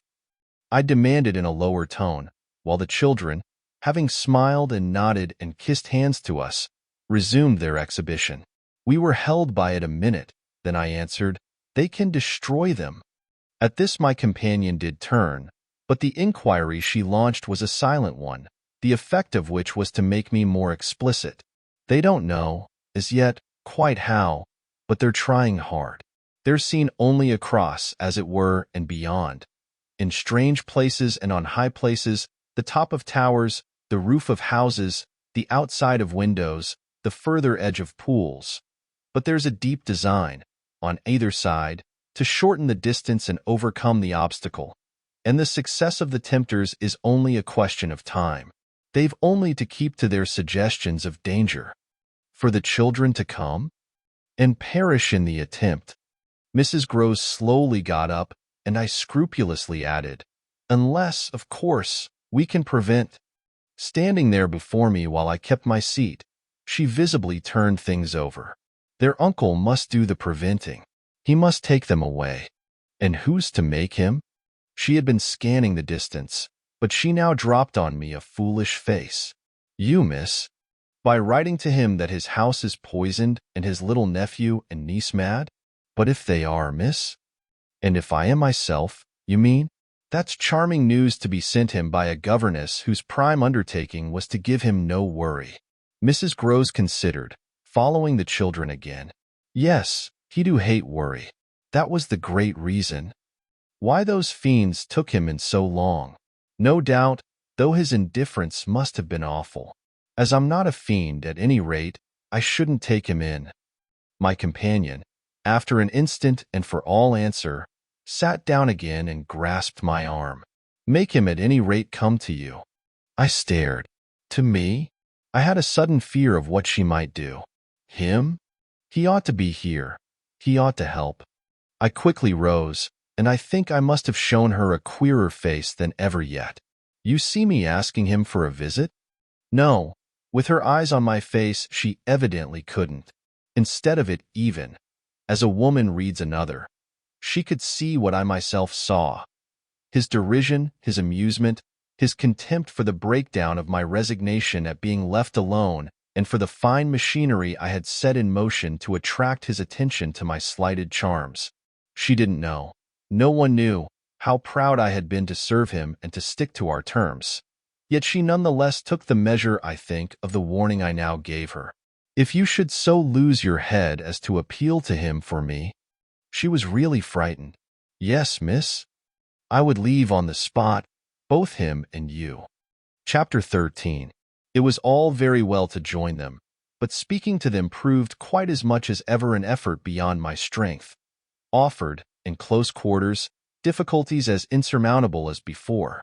This situation continued a month, and with new aggravations and particular notes, the note above all, sharper and sharper, of the small ironic consciousness on the part of my pupils.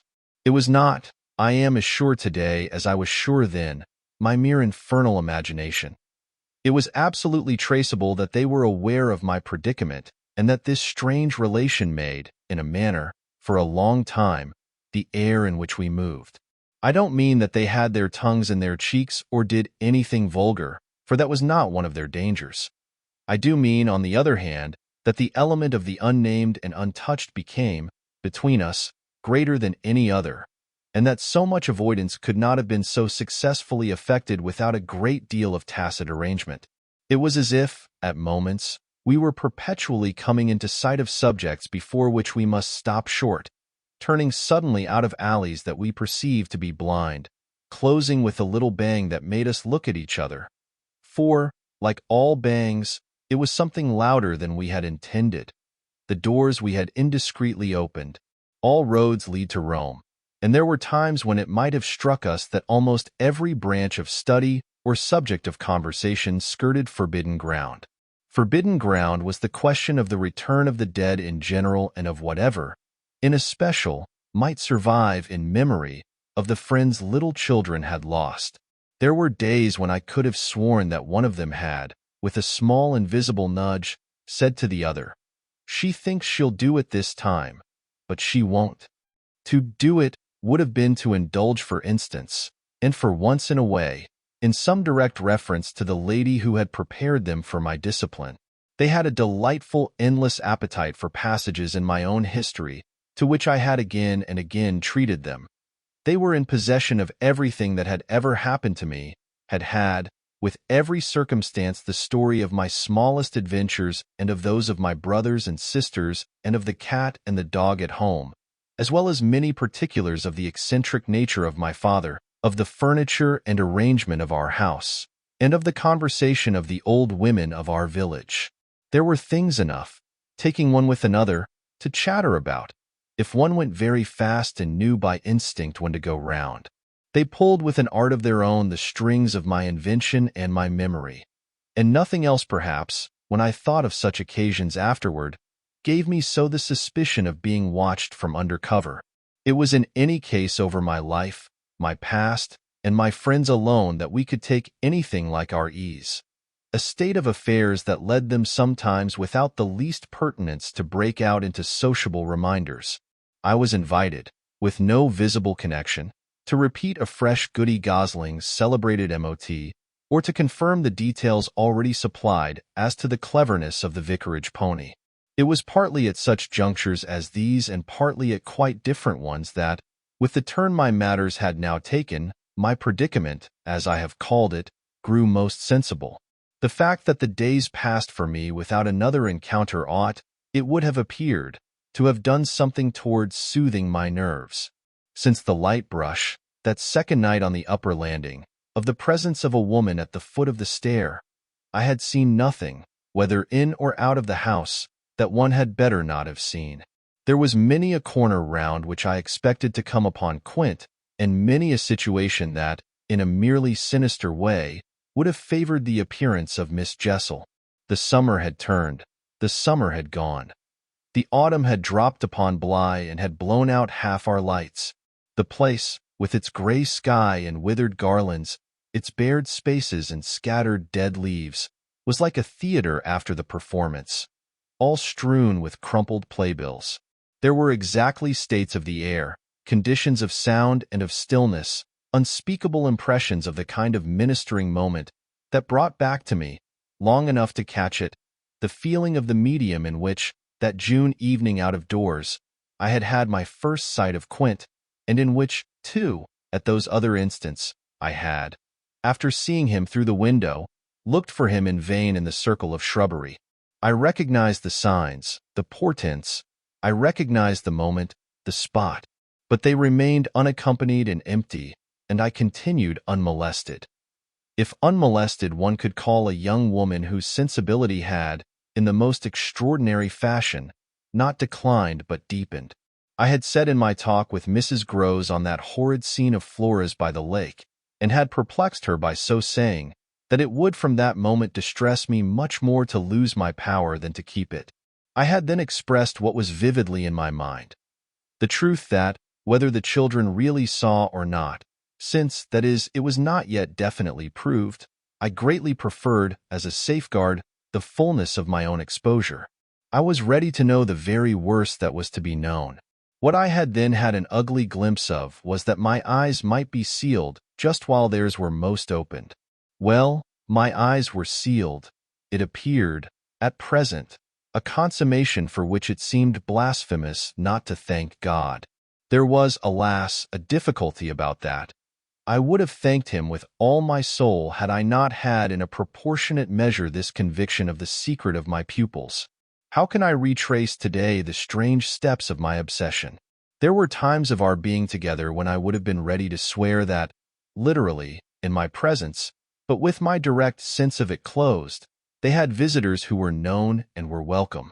Then it was that, had I not been deterred by the very chance that such an injury might prove greater than the injury to be averted, my exultation would have broken out. They're here, you little wretches, I would have cried, and you can't deny it now.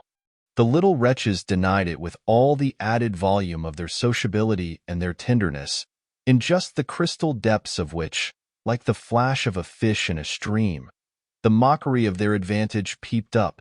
The shock, in truth, had sunk into me still deeper than I knew on the night when, looking out to see either Quint or Miss Jessel under the stars, I had beheld the boy over whose rest I watched and who had immediately brought in with him, had straightway, there, turned it on me, the lovely upward look with which, from the battlements above me, the hideous apparition of Quint had played. If it was a question of a scare, my discovery on this occasion had scared me more than any other, and it was in the condition of nerves produced by it that I made my actual inductions. They harassed me so that sometimes, at odd moments, I shut myself up audibly to rehearse. It was at once a fantastic relief and a renewed despair, the manner in which I might come to the point. I approached it from one side and the other while, in my room, I flung myself about, but I always broke down in the monstrous utterance of names. As they died away on my lips, I said to myself that I should indeed help them to represent something infamous, if, by pronouncing them, I should violate as rare a little case of instinctive delicacy as any schoolroom, probably, had ever known. When I said to myself, they have the manners to be silent, and you, trusted as you are, the baseness to speak. I felt myself crimson, and I covered my face with my hands. After these secret scenes I chattered more than ever, going on volubly enough till one of our prodigious, palpable hushes occurred. I can call them nothing else, the strange, dizzy lift or swim, I try for terms, into a stillness, a pause of all life, that had nothing to do with the more or less noise that at the moment we might be engaged in making, and that I could hear through any deepened exhilaration or quickened recitation or louder strum of the piano. Then it was that the others, the outsiders, were there. Though they were not angels, they passed, as the French say, causing me, while they stayed, to tremble with the fear of their addressing to their younger victims some yet more infernal message or more vivid image than they had thought good enough for myself. What it was most impossible to get rid of was the cruel idea that, whatever I had seen, Miles and Flora saw more, things terrible and unguessable, and that sprang from dreadful passages of intercourse in the past. Such things naturally left on the surface, for the time, a chill which we vociferously denied that we felt. And we had, all three, with repetition, got into such splendid training that we went, each time, almost automatically, to mark the close of the incident, through the very same movements. It was striking of the children, at all events, to kiss me inveterately with a kind of wild irrelevance and never to fail, one or the other, of the precious question that had helped us through many a peril. When do you think he will come? Don't you think we ought to write? There was nothing like that inquiry, we found by experience, for carrying off an awkwardness. He, of course, was their uncle in Harley Street, and we lived in much profusion of theory that he might at any moment arrive to mingle in our circle. It was impossible to have given less encouragement than he had done to such a doctrine, but if we had not had the doctrine to fall back upon, we should have deprived each other of some of our finest exhibitions. He never wrote to them. That may have been selfish, but it was a part of the flattery of his trust of me. For the way in which a man pays his highest tribute to a woman is apt to be but by the more festal celebration of one of the sacred laws of his comfort. And I held that I carried out the spirit of the pledge given not to appeal to him when I let my charges understand that their own letters were but charming literary exercises. They were too beautiful to be posted. I kept them myself. I have them all to this hour. This was a rule indeed which only added to the satiric effect of my being plied with the supposition that he might at any moment be among us. It was exactly as if my charges knew how almost more awkward than anything else that might be for me. There appears to me, moreover, as I look back, no note in all this more extraordinary than the mere fact that, in spite of my tension and of their triumph, I never lost patience with them. Adorable they must in truth have been. I now reflect that I didn't in these days hate them. Would exasperation, however, if relief had longer been postponed, finally have betrayed me? It little matters, for relief arrived. I call it relief, though it was only the relief that a snap brings to a strain or the burst of a thunderstorm to a day of suffocation. It was at least change, and it came with a rush. Chapter 14. Walking to church a certain Sunday morning, I had little Miles at my side and his sister, in advance of us and at Mrs. Grose's, well in sight. It was a crisp, clear day, the first of its order for some time. The night had brought a touch of frost, and the autumn air, bright and sharp, made the church bells almost gay. It was an odd accident of thought that I should have happened at such a moment to be particularly and very gratefully struck with the obedience of my little charges. Why did they never resent my inexorable, my perpetual society? Something or other had brought nearer home to me that I had all but pinned the boy to my shawl, and that, in the way our companions were marshaled before me, I might have appeared to provide against some danger of rebellion. I was like a jailer with an eye to possible surprises and escapes. But all this belonged, I mean their magnificent little surrender, just to the special array of the facts that were most abysmal. Turned out for Sunday by his uncle's tailor, who had had a free hand and a notion of pretty waistcoats and of his grand little air, Miles's whole title to independence, the rights of his sex and situation, were so stamped upon him that if he had suddenly struck for freedom I should have had nothing to say. I was by the strangest of chances wondering how I should meet him when the revolution unmistakably occurred. I call it a revolution because I now see how, with the word he spoke, the curtain rose on the last act of my dreadful drama, and the catastrophe was precipitated. "Look here, my dear, you know," he charmingly said, "when in the world, please, am I going back to school?" Transcribed here, the speech sounds harmless enough, particularly as uttered in the sweet, high, casual pipe with which, at all interlocutors, but above all at his eternal governess, he threw off intonations as if he were tossing roses.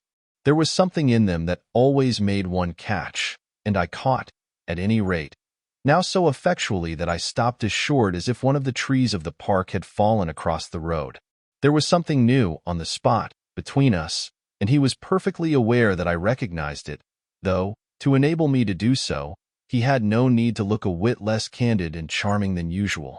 I could feel in him how he already, from my at first finding nothing to reply, perceived the advantage he had gained. I was so slow to find anything that he had plenty of time, after a minute, to continue with his suggestive but inconclusive smile. "You know, my dear, that for a fellow to be with a lady always," his "my dear" was constantly on his lips for me, and nothing could have expressed more the exact shade of the sentiment with which I desired to inspire my pupils than its fond familiarity. It was so respectfully easy. But, oh, how I felt that at present I must pick my own phrases. I remember that, to gain time, I tried to laugh, and I seemed to see in the beautiful face with which he watched me how ugly and queer I looked. "And always with the same lady?" I returned. He neither blanched nor winked. The whole thing was virtually out between us. "Ah, of course, she's a jolly, perfect lady. But, after all, I'm a fellow, don't you see? That's well getting on." I lingered there with him an instant ever so kindly. "Yes, you're getting on." Oh, but I felt helpless. I have kept to this day the heartbreaking little idea of how he seemed to know that and to play with it. And you can't say I've not been awfully good, can you? I laid my hand on his shoulder, for, though I felt how much better it would have been to walk on, I was not yet quite able. "No, I can't say that, Miles. Except just that one night, you know." "That one night?" I couldn't look as straight as he. "Why, when I went out of the house." "Oh, yes, but I forget what you did it for." "You forget?" He spoke with the sweet extravagance of childish reproach. "Why, it was to show you I could." "Oh, yes, you could. And I can again." I felt that I might, perhaps, after all, succeed in keeping my wits about me. "Certainly, but you won't." "No, not that again. It was nothing." "It was nothing," I said, "but we must go on." He resumed our walk with me, passing his hand into my arm. Then when am I going back? I wore, in turning it over, my most responsible air. Were you very happy at school? He just considered. Oh, I'm happy enough anywhere. Well then, I quavered, if you're just as happy here. Ah, but that isn't everything. Of course you know a lot, but you hint that you know almost as much? I risked as he paused. Not half I want to. Miles honestly professed. But it isn't so much that. What is it then? Well, I want to see more life. I see, I see. We had arrived within sight of the church and of various persons, including several of the household of Bly, on their way to it and clustered about the door to see us go in. I quickened our step. I wanted to get there before the question between us opened up much further. I reflected hungrily that, for more than an hour, he would have to be silent, and I thought with envy of the comparative dusk of the pew and of the almost spiritual help of the hassock on which I might bend my knees. I seemed literally to be running a race with some confusion to which he was about to reduce me, but I felt that he had got in first when, before we had even entered the churchyard, he threw out, "I want my own sort." It literally made me bound forward. There are not many of your own sort, Miles. I laughed. Unless perhaps dear little Flora. You really compare me to a baby girl? This found me singularly weak. Don't you, then, love our sweet Flora? If I didn't, and you, too. If I didn't, he repeated as if retreating for a jump, yet leaving his thoughts so unfinished that, after we had come into the gate, another stop, which he imposed on me by the pressure of his arm, had become inevitable. Mrs. Groves and Flora had passed into the church, the other worshippers had followed, and we were, for the minute, alone among the old, thick graves. We had paused, on the path from the gate, by a low, oblong, table-like tomb. Yes, if you didn't. He looked, while I waited, at the graves. Well, you know what? But he didn't move, and he presently produced something that made me drop straight down on the stone slab, as if suddenly to rest. Does my uncle think what you think? I markedly rested. How do you know what I think? Ah, well, of course I don't.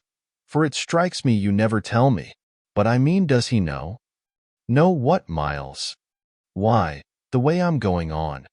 I perceived quickly enough that I could make, to this inquiry, no answer that would not involve something of a sacrifice of my employer.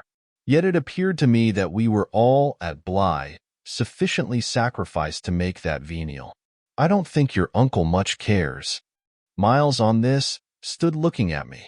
Then don't you think he can be made to? In what way? Why, by his coming down. But who'll get him to come down? I will, the boy said with extraordinary brightness and emphasis. He gave me another look charged with that expression and then marched off alone into church. Chapter 15. The business was practically settled from the moment I never followed him. It was a pitiful surrender to agitation, but my being aware of this had somehow no power to restore me. I only sat there on my tomb and read into what my little friend had said to me the fullness of its meaning. By the time I had grasped the whole of which I had also embraced, for absence, the pretext that I was ashamed to offer my pupils and the rest of the congregation such an example of delay. What I said to myself above all was that Miles had got something out of me, and that the proof of it, for him, would be just this awkward collapse. He had got out of me that there was something I was much afraid of, and that he should probably be able to make use of my fear to gain, for his own purpose, more freedom. My fear was of having to deal with the intolerable question of the grounds of his dismissal from school, for that was really but the question of the horrors gathered behind. That his uncle should arrive to treat with me of these things was a solution that, strictly speaking, I ought now to have desired to bring on. But I could so little face the ugliness and the pain of it that I simply procrastinated and lived from hand to mouth. The boy, to my deep discomposure, was immensely in the right, was in a position to say to me, "Either you clear up with my guardian the mystery of this interruption of my studies, or you cease to expect me to lead with you a life that's so unnatural for a boy." What was so unnatural for the particular boy I was concerned with was this sudden revelation of a consciousness and a plan. That was what really overcame me, what prevented my going in. I walked round the church, hesitating, hovering. I reflected that I had already, with him, hurt myself beyond repair. Therefore I could patch up nothing, and it was too extreme an effort to squeeze beside him into the pew. He would be so much more sure than ever to pass his arm into mine and make me sit there for an hour in close, silent contact with his commentary on our talk. For the first minute since his arrival, I wanted to get away from him. As I paused beneath the high east window and listened to the sounds of worship, I was taken with an impulse that might master me, I felt, completely should I give it the least encouragement. I might easily put an end to my predicament by getting away altogether. Here was my chance. There was no one to stop me. I could give the whole thing up, turn my back and retreat. It was only a question of hurrying again, for a few preparations, to the house which the attendance at church of so many of the servants would practically have left unoccupied. No one, in short, could blame me if I should just drive desperately off. What was it to get away if I got away only till dinner? That would be in a couple of hours, at the end of which I had the acute provision. My little pupils would play at innocent wonder about my non-appearance in their train. What did you do, you naughty, bad thing? Why in the world, to worry us so? And take our thoughts off, too, don't you know? Did you desert us at the very door? I couldn't meet such questions nor, as they asked them, their false little lovely eyes. Yet it was also exactly what I should have to meet that, as the prospect grew sharp to me, I at last let myself go. I got, so far as the immediate moment was concerned, away. I came straight out of the churchyard and, thinking hard, retraced my steps through the park. It seemed to me that by the time I reached the house I had made up my mind I would fly. The Sunday stillness both of the approaches and of the interior, in which I met no one, fairly excited me with a sense of opportunity. Were I to get off quickly, this way, I should get off without a scene, without a word. My quickness would have to be remarkable, however, and the question of a conveyance was the great one to settle. Tormented, in the hall, with difficulties and obstacles, I remember sinking down at the foot of the staircase, suddenly collapsing there on the lowest step and then, with a revulsion, recalling that it was exactly where more than a month before, in the darkness of night and just so bowed with evil things, I had seen the specter of the most horrible of women. At this I was able to straighten myself. I went the rest of the way up. I made, in my bewilderment, for the schoolroom, where there were objects belonging to me that I should have to take.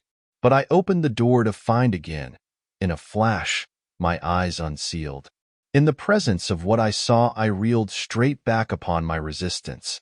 Seated at my own table in clear noonday light I saw a person whom, without my previous experience, I should have taken at the first blush for some housemaid who might have stayed at home to look after the place and who, availing herself of rare relief from observation and of the schoolroom table and my pens, ink, and paper, had applied herself to the considerable effort of a letter to her sweetheart. There was an effort in the way that, while her arms rested on the table, her hands with evident weariness supported her head. But at the moment I took this and I had already become aware that, in spite of my entrance, her attitude strangely persisted. Then it was, with the very act of its announcing itself, that her identity flared up in a change of posture. She rose, not as if she had heard me, but with an indescribable grand melancholy of indifference and detachment, and, within a dozen feet of me, stood there as my vile predecessor. Dishonored and tragic, she was all before me. But even as I fixed and, for memory, secured it, the awful image passed away. Dark as midnight in her black dress, her haggard beauty and her unutterable woe, she had looked at me long enough to appear to say that her right to sit at my table was as good as mine to sit at hers. While these instants lasted, indeed, I had the extraordinary chill of feeling that it was I who was the intruder. It was as a wild protest against it that, actually addressing her, "You terrible, miserable woman," I heard myself break into a sound that, by the open door, rang through the long passage and the empty house. She looked at me as if she heard me, but I had recovered myself and cleared the air. There was nothing in the room the next minute but the sunshine and a sense that I must stay. Chapter 16. I had so perfectly expected that the return of my pupils would be marked by a demonstration that I was freshly upset at having to take into account that they were dumb about my absence. Instead of gaily denouncing and caressing me, they made no allusion to my having failed them, and I was left, for the time, on perceiving that she too said nothing, to study Mrs. Grose's odd face. I did this to such purpose that I made sure they had in some way bribed her to silence. A silence that, however, I would engage to break down on the first private opportunity. This opportunity came before tea. I secured 5 minutes with her in the housekeeper's room, where, in the twilight, amid a smell of lately baked bread, but with the place all swept and garnished, I found her sitting in pained placidity before the fire. So I see her still, so I see her best, facing the flame from her straight chair in the dusky, shining room, a large clean image of the put away, of drawers closed and locked and rest without a remedy. Oh, yes, they asked me to say nothing, and to please them, so long as they were there. Of course I promised. But what had happened to you? I only went with you for the walk, I said. I had then to come back to meet a friend. She showed her surprise. A friend? You? Oh, yes, I have a couple. I laughed. But did the children give you a reason? For not alluding to your leaving us? Yes, they said you would like it better. Do you like it better? My face had made her rueful. No, I like it worse. But after an instant I added, did they say why I should like it better? No. Master Miles only said, we must do nothing but what she likes. I wish indeed he would. And what did Flora say? Miss Flora was too sweet. She said, oh, of course, of course. And I said the same. I thought a moment. You were too sweet, too. I can hear you all. But nonetheless, between Miles and me, it's now all out. All out. My companion stared. But what, miss? Everything. It doesn't matter. I've made up my mind. I came home, my dear, I went on, for a talk with Miss Jessel. I had by this time formed the habit of having Mrs. Grose literally well in hand in advance of my sounding that note, so that even now, as she bravely blinked under the signal of my word, I could keep her comparatively firm. A talk. Do you mean she spoke? It came to that. I found her, on my return, in the schoolroom. And what did she say? I can hear the good woman still, and the candor of her stupefaction, that she suffers the torments. It was this, of a truth, that made her, as she filled out my picture, gape. Do you mean, she faltered, of the lost? Of the lost, of the damned. And that's why, to share them, I faltered myself with the horror of it. But my companion, with less imagination, kept me up. To share them? She wants Flora. Mrs. Grose might, as I gave it to her, fairly have fallen away from me had I not been prepared. I still held her there, to show I was. As I've told you, however, it doesn't matter. Because you've made up your mind? But to what? To everything. And what do you call everything? Why, sending for their uncle. Oh, miss, in pity do, my friend broke out. Ah, but I will. I see it's the only way. What's out, as I told you, with Miles is that if he thinks I'm afraid to, and has ideas of what he gains by that, he shall see he's mistaken. Yes, his uncle shall have it here from me on the spot, and before the boy himself, if necessary, that if I'm to be reproached with having done nothing again about more school. Yes, miss, my companion pressed me. Well, there's that awful reason. There were now clearly so many of these for my poor colleague that she was excusable for being vague. But a which? Why, the letter from his old place. You'll show it to the master? I ought to have done so on the instant. Oh, no, said Mrs. Grose with decision. I'll put it before him, I went on inexorably, that I can't undertake to work the question on behalf of a child who has been expelled. For we've never in the least known what. Mrs. Groves declared. For wickedness. For what else? When he's so clever and beautiful and perfect. Is he stupid? Is he untidy? Is he infirm? Is he ill-natured? He's exquisite. So it can be only that. And that would open up the whole thing. After all, I said, it's their uncle's fault. If he left here such people, he didn't really in the least know them. The fault's mine. She had turned quite pale. Well, you shan't suffer, I answered. The children shan't, she emphatically returned. I was silent a while. We looked at each other. Then what am I to tell him? You needn't tell him anything. I'll tell him. I measured this. Do you mean you'll write? Remembering she couldn't, I caught myself up. How do you communicate? I tell the bailiff. He writes. And should you like him to write our story? My question had a sarcastic force that I had not fully intended, and it made her, after a moment, inconsequently break down. The tears were again in her eyes. Ah, miss, you write? Well, tonight, I at last answered, and on this we separated. Chapter 17. I went so far, in the evening, as to make a beginning. The weather had changed back, a great wind was abroad, and beneath the lamp in my room, with Flora at peace beside me, I sat for a long time before a blank sheet of paper and listened to the lash of the rain and the batter of the gusts. Finally I went out, taking a candle. I crossed the passage and listened a minute at Miles's door.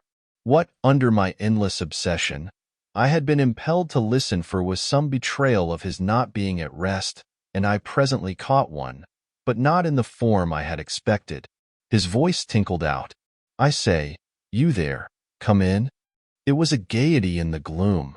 I went in with my light and found him, in bed, very wide awake, but very much at his ease. Well, what are you up to? He asked with a grace of sociability in which it occurred to me that Mrs. Groves, had she been present, might have looked in vain for proof that anything was out. I stood over him with my candle. How did you know I was there? Why, of course I heard you. Did you fancy you made no noise? You're like a troop of cavalry, he beautifully laughed. Then you weren't asleep? Not much. I lie awake and think. I had put my candle, designedly, a short way off, and then, as he held out his friendly old hand to me, had sat down on the edge of his bed. What is it, I asked, that you think of? What in the world, my dear? But you? Ah, the pride I take in your appreciation doesn't insist on that. I had so far rather you slept. Well, I think also, of this queer business of ours. I marked the coolness of his firm little hand. Of what queer business, Miles? Why, the way you bring me up, and all the rest. I fairly held my breath a minute, and even from my glimmering taper there was light enough to show how he smiled up at me from his pillow. What do you mean by all the rest? Oh, you know. I could say nothing for a minute, though I felt, as I held his hand and our eyes continued to meet, that my silence had all the air of admitting his charge, and that nothing in the whole world of reality was perhaps at that moment so fabulous as our actual relation. Certainly you shall go back to school, I said, if it be that troubles you. But not to the old place. We must find another, a better. How could I know it did trouble you, this question, when you never told me so, never spoke of it at all? His clear, listening face, framed in its smooth whiteness, made him for the minute as appealing as some wistful patient in a children's hospital, and I would have given, as the resemblance came to me, all I possessed on earth really to be the nurse or the sister of charity who might have helped to cure him. Well, even as it was, I perhaps might help.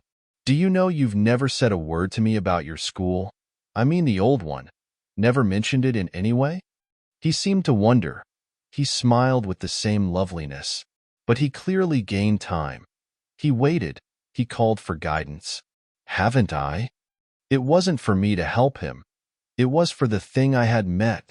Something in his tone and the expression of his face, as I got this from him, set my heart aching with such a pang as it had never yet known. So unutterably touching was it to see his little brain puzzled and his little resources taxed to play under the spell laid on him, a part of innocence and consistency. No, never. From the hour you came back, you've never mentioned to me one of your masters, one of your comrades, nor the least little thing that ever happened to you at school. Never, little Miles, no, never. Have you given me an inkling of anything that may have happened there? Therefore you can fancy how much I'm in the dark. Until you came out that way, this morning you had, since the first hour I saw you, scarce even made a reference to anything in your previous life. You seemed so perfectly to accept the present. It was extraordinary how my absolute conviction of his secret precocity, or whatever I might call the poison of an influence that I dared but half to phrase, made him, in spite of the faint breath of his inward trouble, appear as accessible as an older person, imposed him almost as an intellectual equal. I thought you wanted to go on as you are. It struck me that at this he just faintly colored. He gave, at any rate, like a convalescent slightly fatigued, a languid shake of his head. I don't. I want to get away. You're tired of Bly? Oh, no, I like Bly. Well then? Oh, you know what a boy wants. I felt that I didn't know so well as Miles, and I took temporary refuge. You want to go to your uncle? Again, at this, with his sweet, ironic face, he made a movement on the pillow. Ah, you can't get off with that. I was silent a little, and it was I, now, I think, who changed color. My dear, I don't want to get off. You can't, even if you do. You can't. He lay beautifully staring. My uncle must come down, and you must completely settle things. If we do, I returned with some spirit, you may be sure it will be to take you quite away. Well, don't you understand that that's exactly what I'm working for? You'll have to tell him. About the way you've let it all drop. You'll have to tell him a tremendous lot. The exultation with which he uttered this helped me somehow, for the instant, to meet him rather more. And how much will you, Miles, have to tell him? There are things he'll ask you. He turned it over. Very likely. But what things? The things you've never told me. To make up his mind what to do with you. He can't send you back? Oh, I don't want to go back, he broke in. I want a new field. He said it with admirable serenity, with positive, unimpeachable gaiety. And doubtless it was that very note that most evoked for me the poignancy, the unnatural childish tragedy, of his probable reappearance at the end of 3 months with all this bravado and still more dishonor. It overwhelmed me now that I should never be able to bear that, and it made me let myself go. I threw myself upon him, and in the tenderness of my pity I embraced him. Dear little Miles, dear little Miles. My face was close to his, and he let me kiss him, simply taking it with indulgent good humor. Well, old lady, is there nothing at all that you want to tell me? He turned off a little, facing round toward the wall, and holding up his hand to look at as one had seen sick children look. I told you this morning. Oh, I was sorry for him. That you just want me not to worry you? He looked round at me now, as if in recognition of my understanding him. Then ever so gently, to let me alone, he replied. There was even a singular little dignity in it, something that made me release him. Yet, when I had slowly risen, linger beside him. God knows I never wished to harass him, but I felt that merely at this, to turn my back on him was to abandon or, to put it more truly, to lose him. I've just begun a letter to your uncle, I said. Well then, finish it. I waited a minute. What happened before? He gazed up at me again. Before what? Before you came back, and before you went away. For some time he was silent, but he continued to meet my eyes. What happened? It made me, the sound of the words, in which it seemed to me that I caught for the very first time a small faint quaver of consenting consciousness. It made me drop on my knees beside the bed and seize once more the chance of possessing him. Dear little Miles, if you knew how I want to help you. It's only that, It's nothing but that, and I'd rather die than give you a pain or do you a wrong. I'd rather die than hurt a hair of you. Dear little Miles, oh, I brought it out now even if I should go too far. I just want you to help me to save you. But I knew in a moment after this that I had gone too far. The answer to my appeal was instantaneous, but it came in the form of an extraordinary blast and chill, a gust of frozen air, and a shake of the room as great as if, in the wild wind, the casement had crashed in. The boy gave a loud, high shriek, which, lost in the rest of the shock of sound, might have seemed, indistinctly, though I was so close to him, a note either of jubilation or of terror. I jumped to my feet again and was conscious of darkness. So for a moment we remained, while I stared about me and saw that the drawn curtains were unstirred and the window tight. Why, the candle's out! I then cried. It was I who blew it, dear, said Miles. Chapter 18. The next day, after lessons, Mrs. Groves found a moment to say to me quietly, "Have you written, miss?" "Yes, I've written."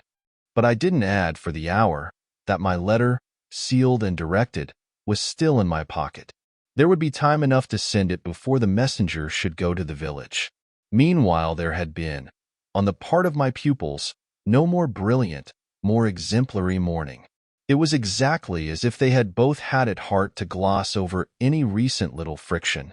They performed the dizziest feats of arithmetic, soaring quite out of my feeble range, and perpetrated, in higher spirits than ever, geographical and historical jokes.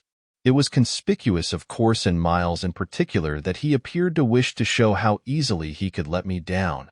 This child, to my memory, really lives in a setting of beauty and misery that no words can translate. There was a distinction all his own in every impulse he revealed. Never was a small natural creature, to the uninitiated eye all frankness and freedom, a more ingenious, a more extraordinary little gentleman.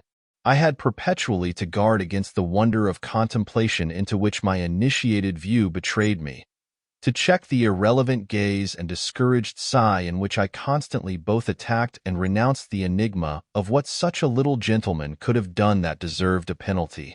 Say that, by the dark prodigy I knew, the imagination of all evil had been opened up to him. All the justice within me ached for the proof that it could ever have flowered into an act. He had never, at any rate, been such a little gentleman as when, after our early dinner on this dreadful day, he came round to me and asked if I shouldn't like him, for half an hour, to play to me.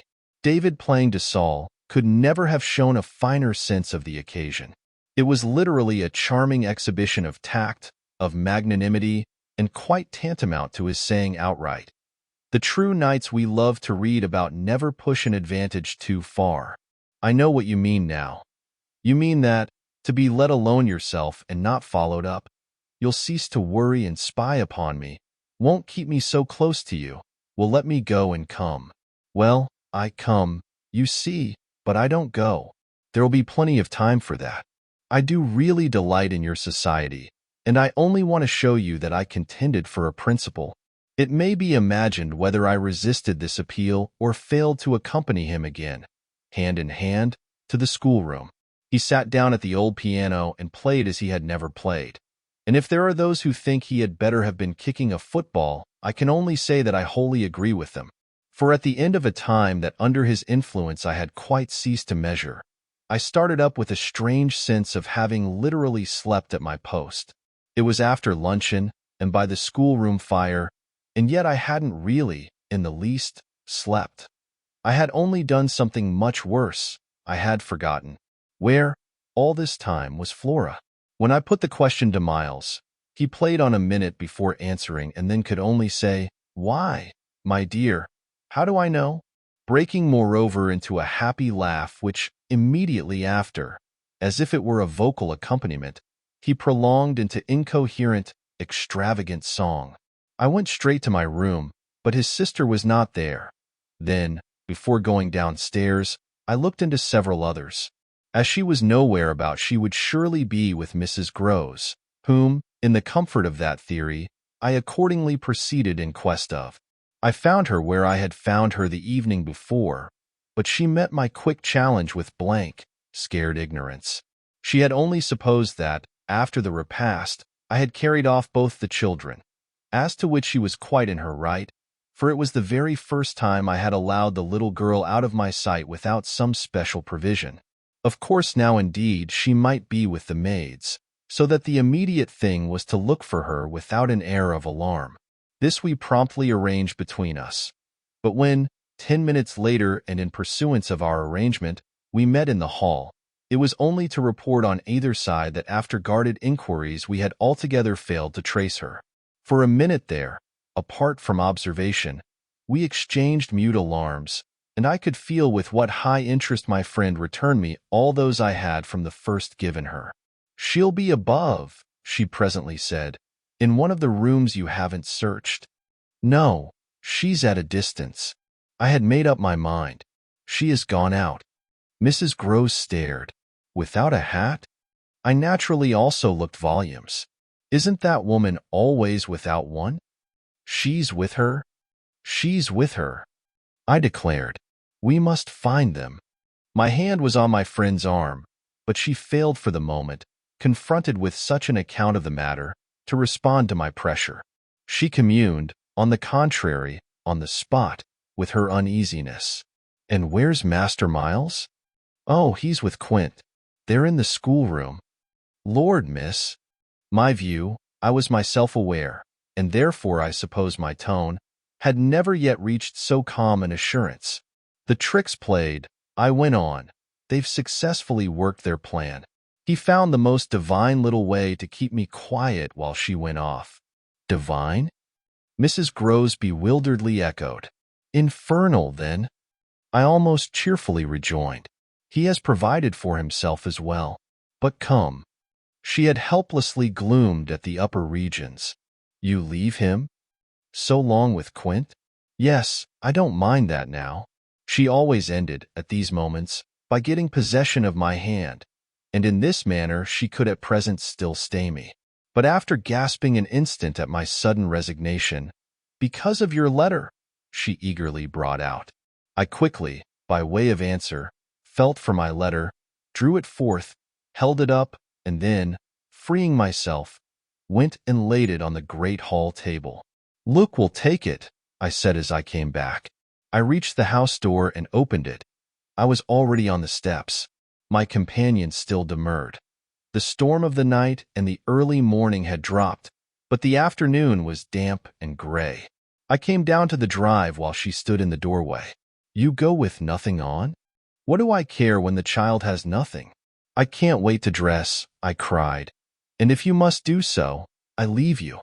Try meanwhile, yourself, upstairs." With them? Oh, on this, the poor woman promptly joined me. Chapter 19.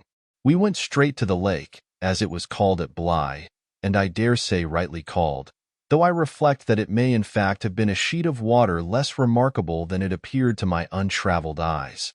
My acquaintance with sheets of water was small, and the pool of Bly, at all events on the few occasions of my consenting, under the protection of my pupils, to affront its surface in the old flat-bottomed boat moored there for our use, had impressed me both with its extent and its agitation. The usual place of embarkation was half a mile from the house, but I had an intimate conviction that, wherever Flora might be, she was not near home. She had not given me the slip for any small adventure, and, since the day of the very great one that I had shared with her by the pond, I had been aware, in our walks, of the quarter to which she most inclined. This was why I had now given to Mrs. Groves's steps so marked a direction that made her, when she perceived it, oppose a resistance that showed me she was freshly mystified. "You're going to the water, miss? You think she's in?" "She may be, though the depth is, I believe, nowhere very great. But what I judge most likely is that she's on the spot from which, the other day, we saw together what I told you." "When she pretended not to see?" "With that astounding self-possession? I've always been sure she wanted to go back alone, and now her brother has managed it for her." Mrs. Groves still stood where she had stopped. "You suppose they really talk of them?" I could meet this with a confidence. They say things that, if we heard them, would simply appall us. And if she is there? Yes. Then Miss Jessel is? Beyond a doubt. You shall see. Oh, thank you, my friend cried, planted so firm that, taking it in, I went straight on without her. By the time I reached the pool, however, she was close behind me, and I knew that, whatever, to her apprehension, might befall me, the exposure of my society struck her as her least danger. She exhaled a moan of relief as we at last came in sight of the greater part of the water without a sight of the child. There was no trace of Flora on that nearer side of the bank where my observation of her had been most startling, and none on the opposite edge, where, save for a margin of some 20 yards, a thick copse came down to the water. The pond, oblong in shape, had a width so scant compared to its length that, with its ends out of view, it might have been taken for a scant river. We looked at the empty expanse, and then I felt the suggestion of my friend's eyes. I knew what she meant, and I replied with a negative headshake. No, wait. She has taken the boat. My companion stared at the vacant mooring place, and then again across the lake. Then where is it? Our not seeing it is the strongest of proofs. She has used it to go over, and then has managed to hide it. All alone, that child? She's not alone, and at such times she's not a child. She's an old woman. I scanned all the visible shore while Mrs. Groves took again, into the queer element I offered her, one of her plunges of submission. Then I pointed out that the boat might perfectly be in a small refuge formed by one of the recesses of the pool, an indentation masked, for the hither side, by a projection of the bank and by a clump of trees growing close to the water. But if the boat's there, where on earth's she? My colleague anxiously asked. That's exactly what we must learn. And I started to walk further. By going all the way round?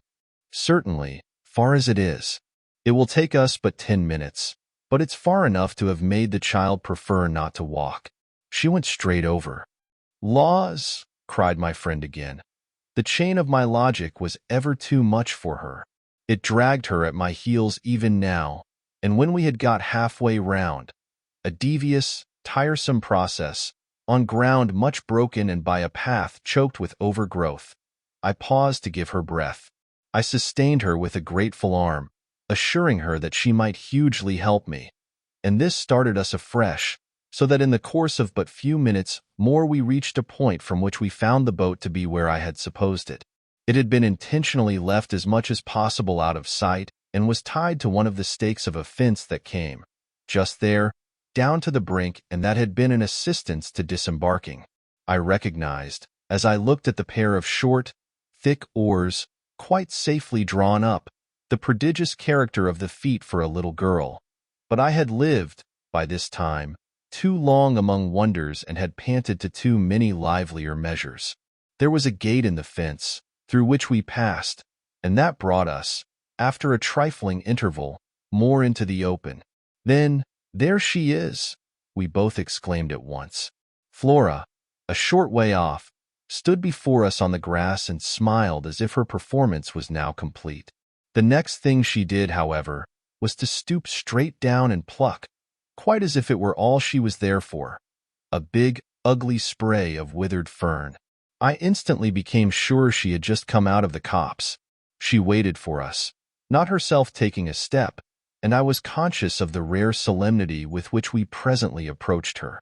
She smiled, and we met, but it was all done in a silence by this time flagrantly ominous. Mrs. Groves was the first to break the spell.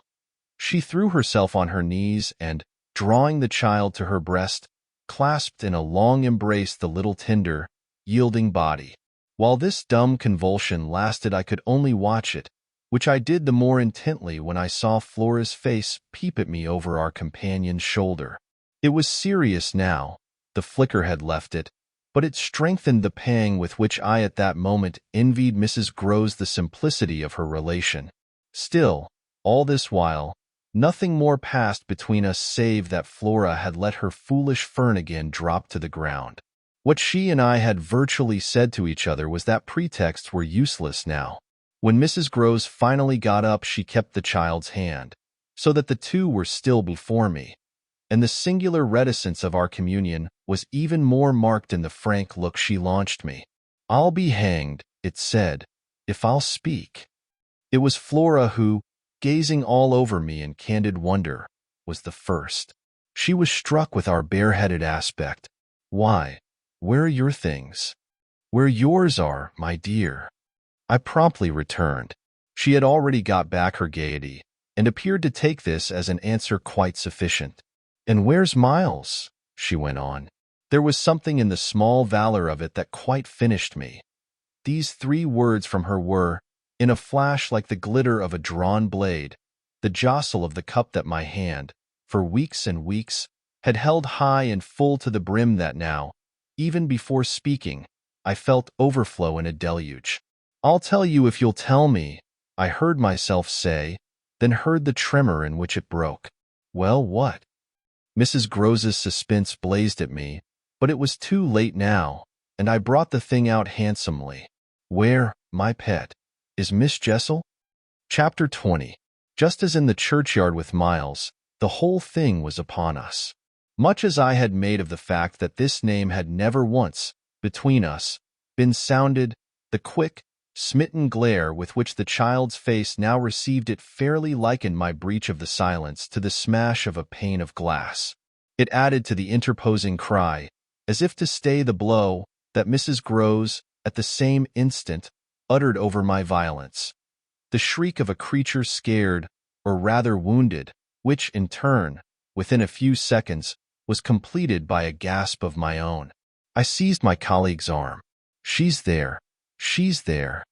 Miss Jessel stood before us on the opposite bank exactly as she had stood the other time, and I remember, strangely, as the first feeling now produced in me, my thrill of joy at having brought on a proof.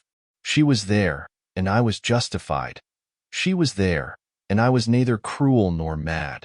She was there for poor scared Mrs. Groves, but she was there most for Flora, and no moment of my monstrous time was perhaps so extraordinary as that in which I consciously threw out to her, with the sense that, pale and ravenous demon as she was, she would catch and understand it, an inarticulate message of gratitude. She rose erect on the spot my friend and I had lately quitted, and there was not, in all the long reach of her desire, an inch of her evil that fell short. This first vividness of vision and emotion were things of a few seconds, during which Mrs. Groves's dazed blink across to where I pointed struck me as a sovereign sign that she too at last saw, just as it carried my own eyes precipitately to the child.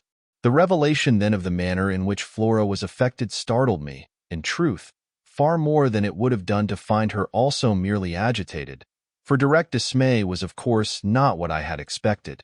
Prepared and on her guard as our pursuit had actually made her, she would repress every betrayal, and I was therefore shaken on the spot by my first glimpse of the particular one for which I had not allowed.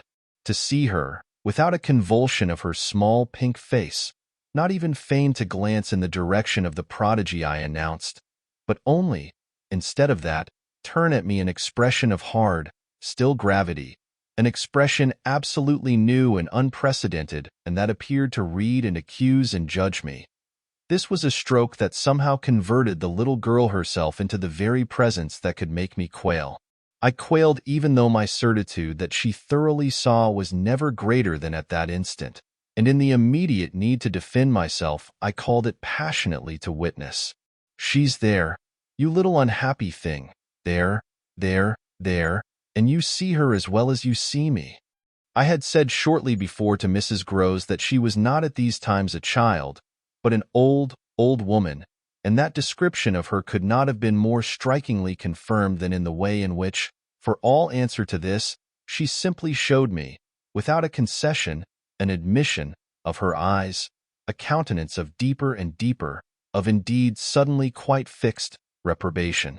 I was by this time, if I can put the whole thing at all together, more appalled at what I may properly call her manner than at anything else, though it was simultaneously with this that I became aware of having Mrs. Groves also, and very formidably, to reckon with.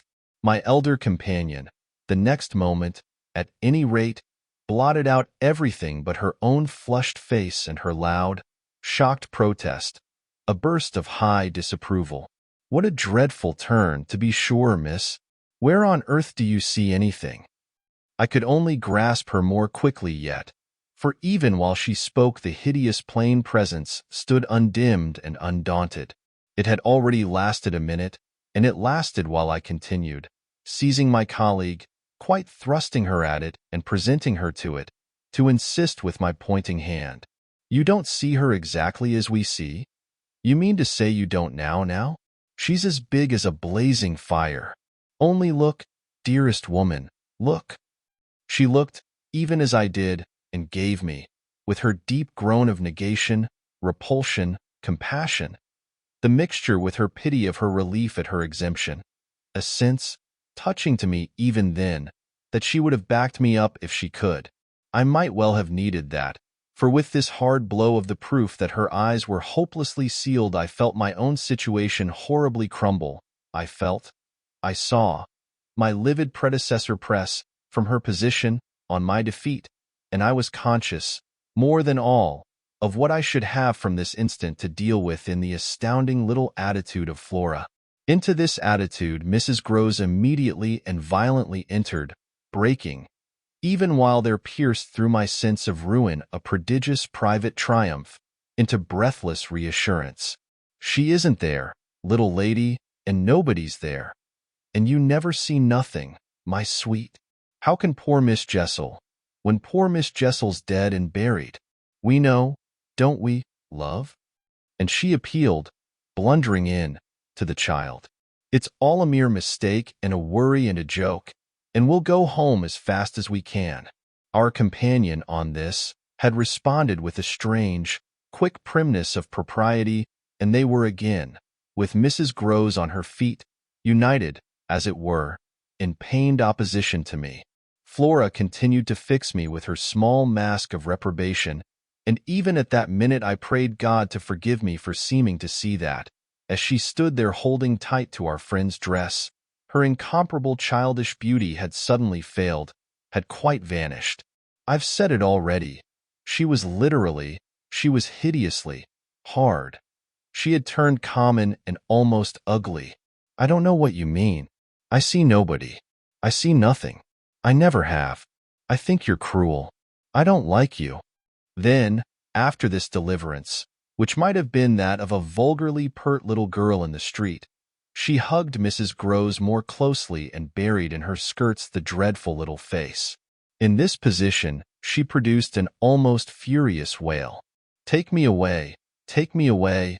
Oh, take me away from her." "From me?" I panted.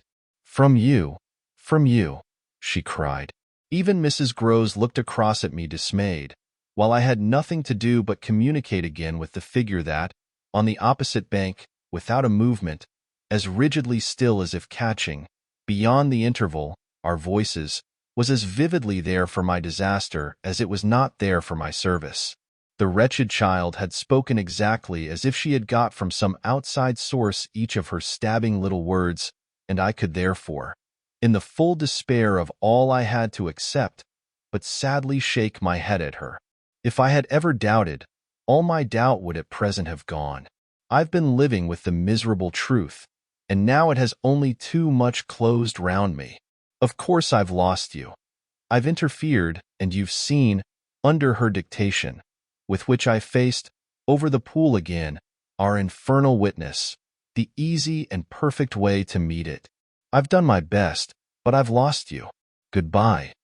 For Mrs. Groves I had an imperative, an almost frantic go, go, before which, in infinite distress, but mutely possessed of the little girl and clearly convinced, in spite of her blindness, that something awful had occurred and some collapse engulfed us, she retreated, by the way we had come, as fast as she could move. Of what first happened when I was left alone I had no subsequent memory. I only knew that at the end of, I suppose, a quarter of an hour, an odorous dampness and roughness, chilling and piercing my trouble, had made me understand that I must have thrown myself, on my face, on the ground and given way to a wildness of grief. I must have lain there long and cried and sobbed, for when I raised my head the day was almost done. I got up and looked a moment, through the twilight, at the gray pool and its blank, haunted edge, and then I took, back to the house, my dreary and difficult course. When I reached the gate in the fence, the boat, to my surprise, was gone, so that I had a fresh reflection to make on Flora's extraordinary command of the situation. She passed that night, by the most tacit, and I should add, were not the words so grotesque a false note, the happiest of arrangements, with Mrs. Groves. I saw neither of them on my return, but, on the other hand, as by an ambiguous compensation, I saw a great deal of Miles. I can use no other phrase, so much of him that it was as if it were more than it had ever been. No evening I had passed at Bly had the portentous quality of this one, in spite of which, and in spite also of the deeper depths of consternation that had opened beneath my feet, there was literally, in the ebbing actual, an extraordinarily sweet sadness. On reaching the house, I had never so much as looked for the boy. I had simply gone straight to my room to change what I was wearing and to take in, at a glance, much material testimony to Flora's rupture. Her little belongings had all been removed. When later, by the schoolroom fire, I was served with tea by the usual maid, I indulged on the article of my other pupil, in no inquiry whatever. He had his freedom now. He might have it to the end. Well, he did have it, and it consisted, in part at least, of his coming in at about 8 o'clock and sitting down with me in silence. On the removal of the tea things, I had blown out the candles and drawn my chair closer. I was conscious of a mortal coldness and felt as if I should never again be warm. So, when he appeared, I was sitting in the glow with my thoughts. He paused a moment by the door as if to look at me, then, as if to share them, came to the other side of the hearth and sank into a chair. We sat there in absolute stillness, yet he wanted, I felt, to be with me. Chapter 21. Before a new day, in my room, had fully broken, my eyes opened to Mrs. Groves, who had come to my bedside with worse news. Flora was so markedly feverish that an illness was perhaps at hand. She had passed a night of extreme unrest, a night agitated above all by fears that had for their subject not in the least her former, but wholly her present, governess. It was not against the possible re-entrance of Miss Jessel on the scene that she protested. It was conspicuously and passionately against mine. I was promptly on my feet, of course, and with an immense deal to ask, the more that my friend had discernibly now girded her loins to meet me once more. This I felt as soon as I had put to her the question of her sense of the child's sincerity as against my own. She persists in denying to you that she saw, or has ever seen, anything? My visitor's trouble, truly, was great. Ah, miss, it isn't a matter on which I can push her. Yet it isn't either, I must say, as if I much needed to. It has made her, every inch of her, quite old. Oh, I see her perfectly from here. She resents, for all the world like some high little personage, the imputation on her truthfulness and, as it were, her respectability. Miss Jessel, indeed, she's respectable. The chit. The impression she gave me there yesterday was, I assure you, the very strangest of all. It was quite beyond any of the others. I did put my foot in it. She'll never speak to me again. Hideous and obscure as it all was, it held Mrs. Groves briefly silent. Then she granted my point with a frankness which, I made sure, had more behind it. I think indeed, miss, she never will. She do have a grand manner about it. And that manner, I summed it up, is practically what's the matter with her now. Oh, that manner. I could see in my visitor's face, and not a little else besides. She asks me every 3 minutes if I think you're coming in. I see. I, too, on my side, had so much more than worked it out. Has she said to you since yesterday, except to repudiate her familiarity with anything so dreadful, a single other word about Miss Jessel? Not one, miss. And of course, you know, my friend added, I took it from her, by the lake, that, Just then and there at least, there was nobody. Rather, and naturally, you take it from her still. I don't contradict her. What else can I do? Nothing in the world. You've the cleverest little person to deal with. They've made them. They're two friends, still cleverer even than nature did. For it was wondrous material to play on. Flora has now her grievance, and she'll work it to the end. Yes, miss, but to what end? Why, that of dealing with me to her uncle. She'll make me out to him the lowest creature. I winced at the fair show of the scene in Mrs. Grose's face.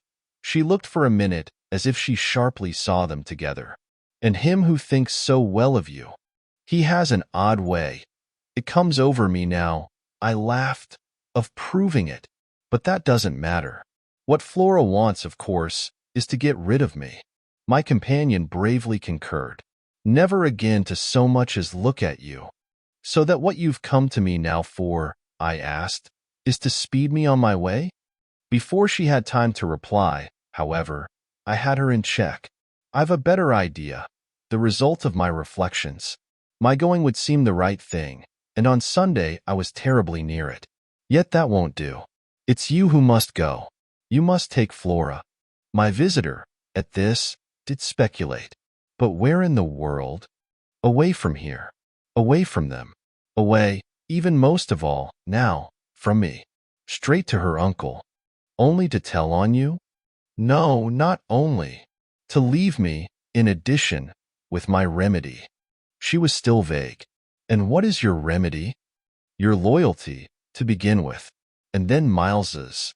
She looked at me hard. Do you think he won't, if he has the chance, turn on me? Yes, I venture still to think it. At all events, I want to try. Get off with his sister as soon as possible and leave me with him alone.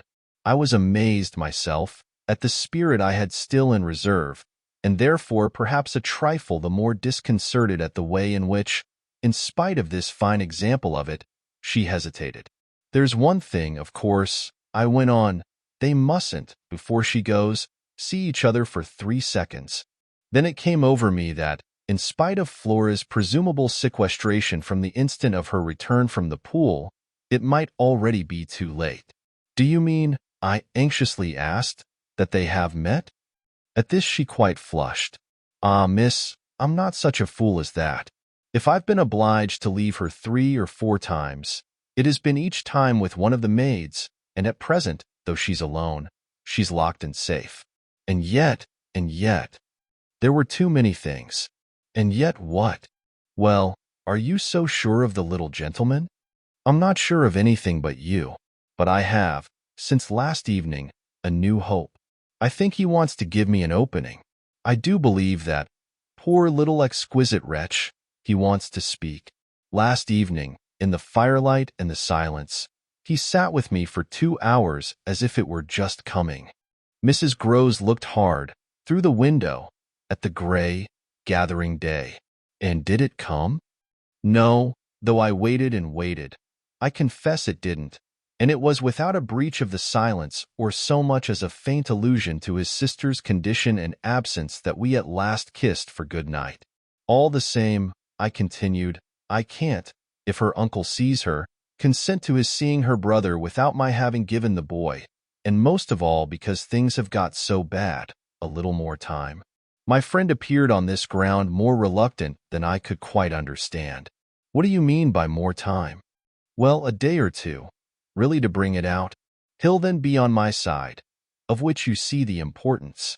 If nothing comes, I shall only fail, and you will, at the worst, have helped me by doing, on your arrival in town, whatever you may have found possible. So I put it before her, but she continued for a little so inscrutably embarrassed that I came again to her aid. Unless, indeed, I wound up, you really want not to go. I could see it, in her face, at last clear itself. She put out her hand to me as a pledge. I'll go. I'll go this morning. I wanted to be very just. If you should wish still to wait, I would engage she shouldn't see me.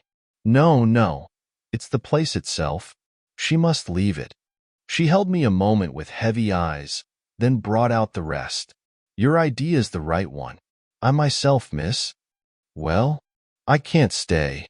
The look she gave me with it made me jump at possibilities. You mean that, since yesterday, you have seen? She shook her head with dignity. I've heard. From that child, horrors. There, she sighed with tragic relief. On my honor, miss, she says things. But at this evocation she broke down. She dropped, with a sudden sob, upon my sofa and, as I had seen her do before, gave way to all the grief of it. It was quite in another manner that I, for my part, let myself go. Oh, thank God! She sprang up again at this, drying her eyes with a groan. Thank God? It so justifies me. It does that, miss.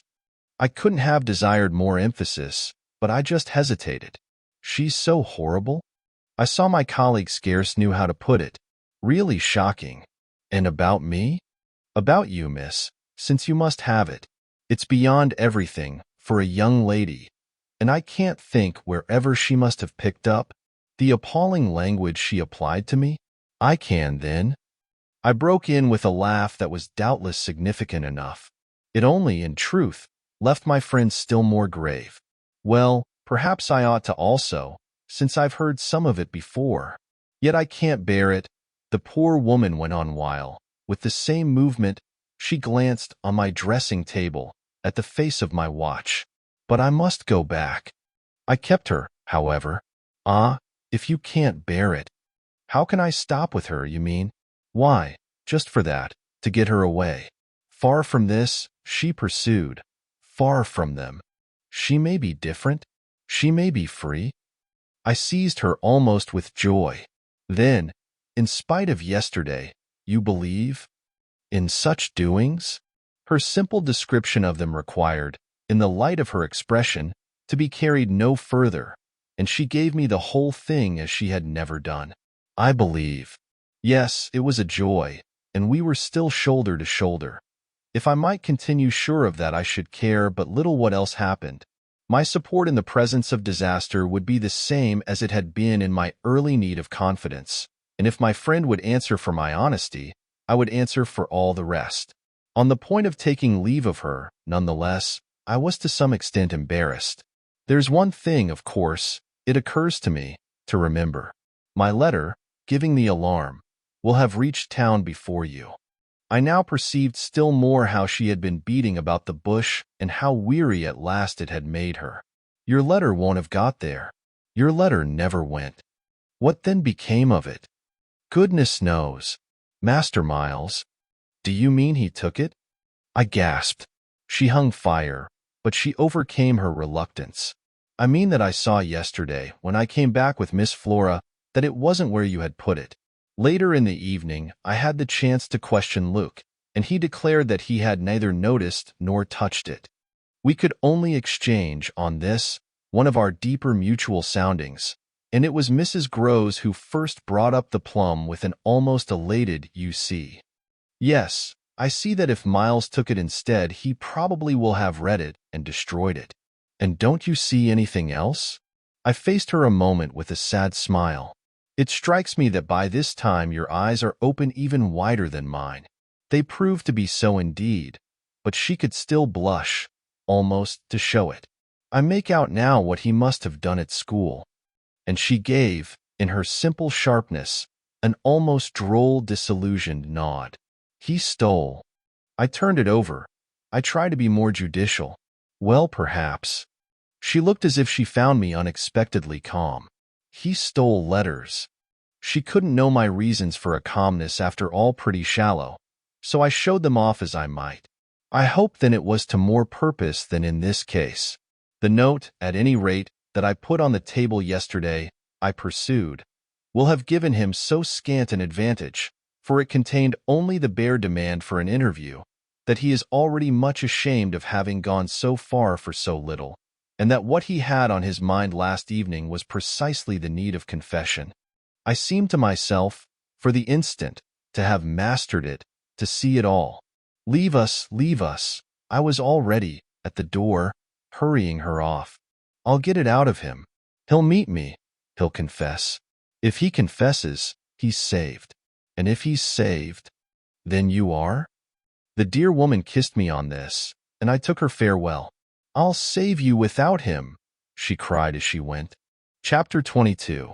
Yet it was when she had got off, and I missed her on the spot, that the great pinch really came. If I had counted on what it would give me to find myself alone with Miles, I speedily perceived, at least, that it would give me a measure. No hour of my stay, in fact, was so assailed with apprehensions as that of my coming down to learn that the carriage containing Mrs. Groves and my younger pupil had already rolled out of the gates.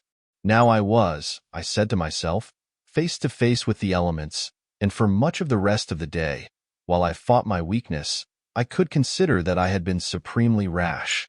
It was a tighter place still than I had yet turned round in. All the more that, for the first time, I could see in the aspect of others a confused reflection of the crisis. What had happened naturally caused them all to stare.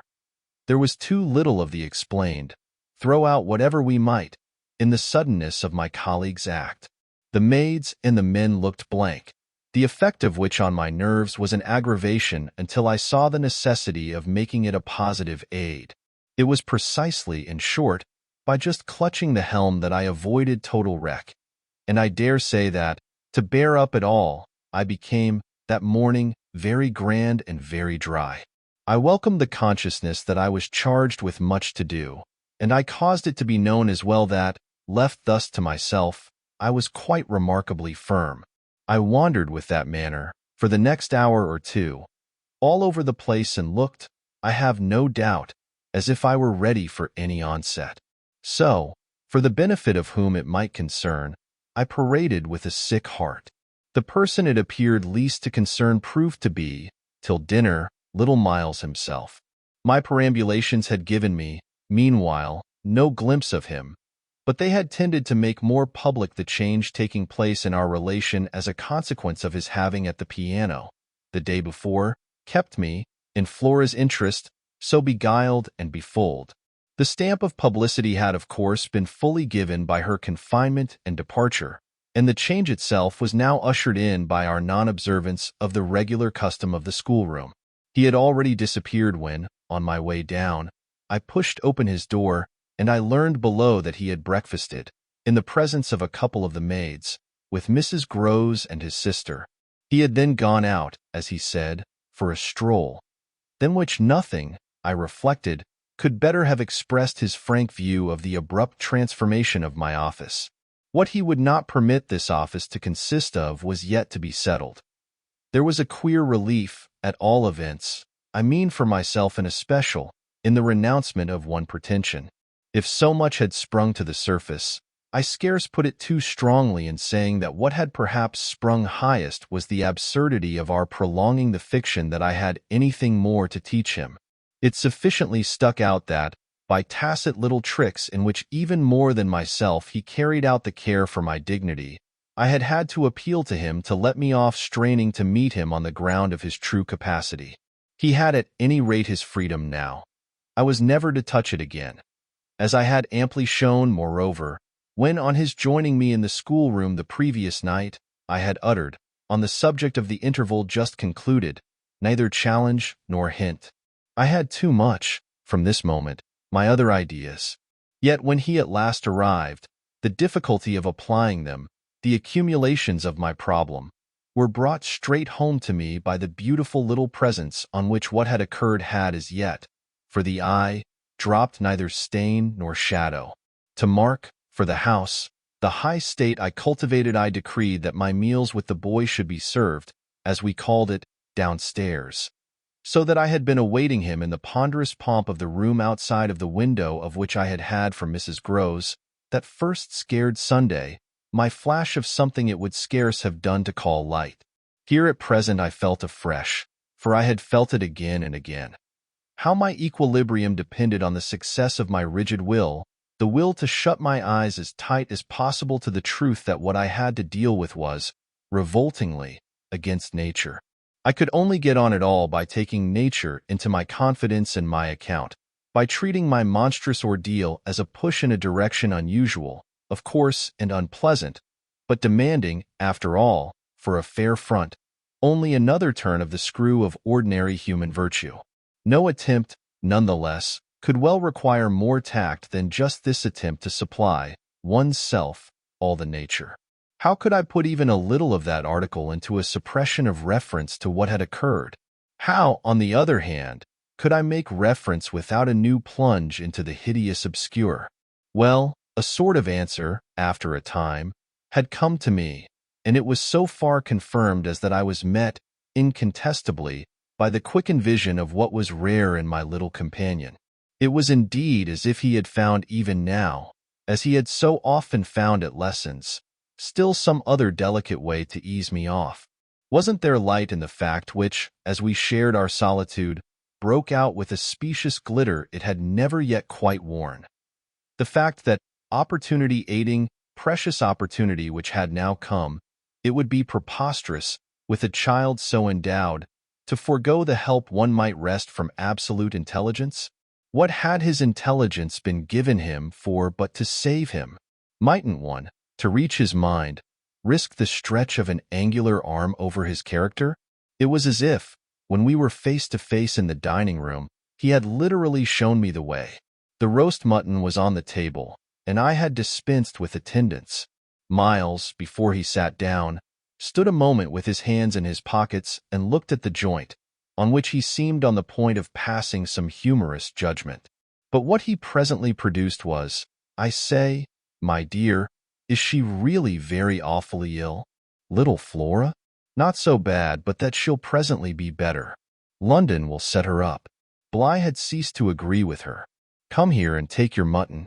He alertly obeyed me, carried the plate carefully to his seat, and, when he was established, went on. Did Bly disagree with her so terribly suddenly? Not so suddenly as you might think. One had seen it coming on. Then why didn't you get her off before? Before what? Before she became too ill to travel. I found myself prompt. She's not too ill to travel. She only might have become so if she had stayed. This was just the moment to seize. The journey will dissipate the influence, oh, I was grand, and carry it off. I see, Miles, for that matter, was grand too. He settled to his repast with the charming little table manner that, from the day of his arrival, had relieved me of all grossness of admonition. Whatever he had been driven from school for, it was not for ugly feeding. He was irreproachable, as always, today, but he was unmistakably more conscious. He was discernibly trying to take for granted more things than he found, without assistance, quite easy, and he dropped into peaceful silence while he felt his situation. Our meal was of the briefest, mine a vain pretense, and I had the things immediately removed. While this was done, Miles stood again with his hands in his little pockets and his back to me, stood and looked out of the wide window through which, that other day, I had seen what pulled me up. We continued silent while the maid was with us. As silent, it whimsically occurred to me, as some young couple who, on their wedding journey, at the inn, feel shy in the presence of the waiter. He turned round only when the waiter had left us. Well, so we're alone. Chapter 23. Oh, more or less. I fancy my smile was pale. Not absolutely. We shouldn't like that. I went on. No, I suppose we shouldn't. Of course we have the others. We have the others. We have indeed the others, I concurred. Yet even though we have them, he returned, still with his hands in his pockets and planted there in front of me, they don't much count, do they? I made the best of it, but I felt wan. It depends on what you call much. Yes, with all accommodation, everything depends. On this, however, he faced to the window again and presently reached it with his vague, restless, cogitating step. He remained there a while, with his forehead against the glass, in contemplation of the stupid shrubs I knew and the dull things of November. I had always my hypocrisy of work, behind which, now, I gained the sofa, steadying myself with it there as I had repeatedly done at those moments of torment that I have described as the moments of my knowing the children to be given to something from which I was barred. I sufficiently obeyed my habit of being prepared for the worst. But an extraordinary impression dropped on me as I extracted a meaning from the boy's embarrassed back, none other than the impression that I was not barred now.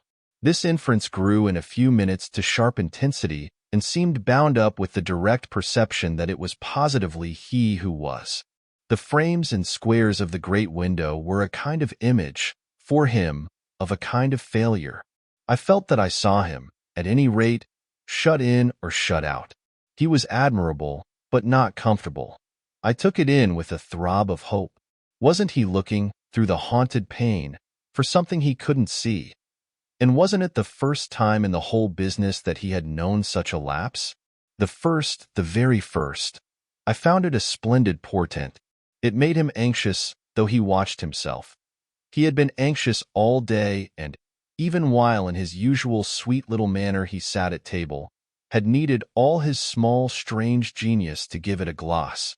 When he at last turned round to meet me, it was almost as if this genius had succumbed. Well, I think I'm glad Bly agrees with me. You would certainly seem to have seen, these 24 hours, a good deal more of it than for some time before. I hope, I went on bravely, that you've been enjoying yourself? Oh, yes, I've been ever so far. All round about, miles and miles away. I've never been so free. He had really a manner of his own, and I could only try to keep up with him. Well, do you like it? He stood there smiling. Then at last he put into 2 words, do you? More discrimination than I had ever heard 2 words contain. Before I had time to deal with that, however, he continued as if with the sense that this was an impertinence to be softened. Nothing could be more charming than the way you take it, for of course if we're alone together now it's you that are alone most. But I hope, he threw in, you don't particularly mind. Having to do with you? I asked. My dear child, how can I help minding? Though I've renounced all claim to your company, you're so beyond me, I at least greatly enjoy it. What else should I stay on for? He looked at me more directly, and the expression of his face, graver now, struck me as the most beautiful I had ever found in it. You stay on just for that? Certainly.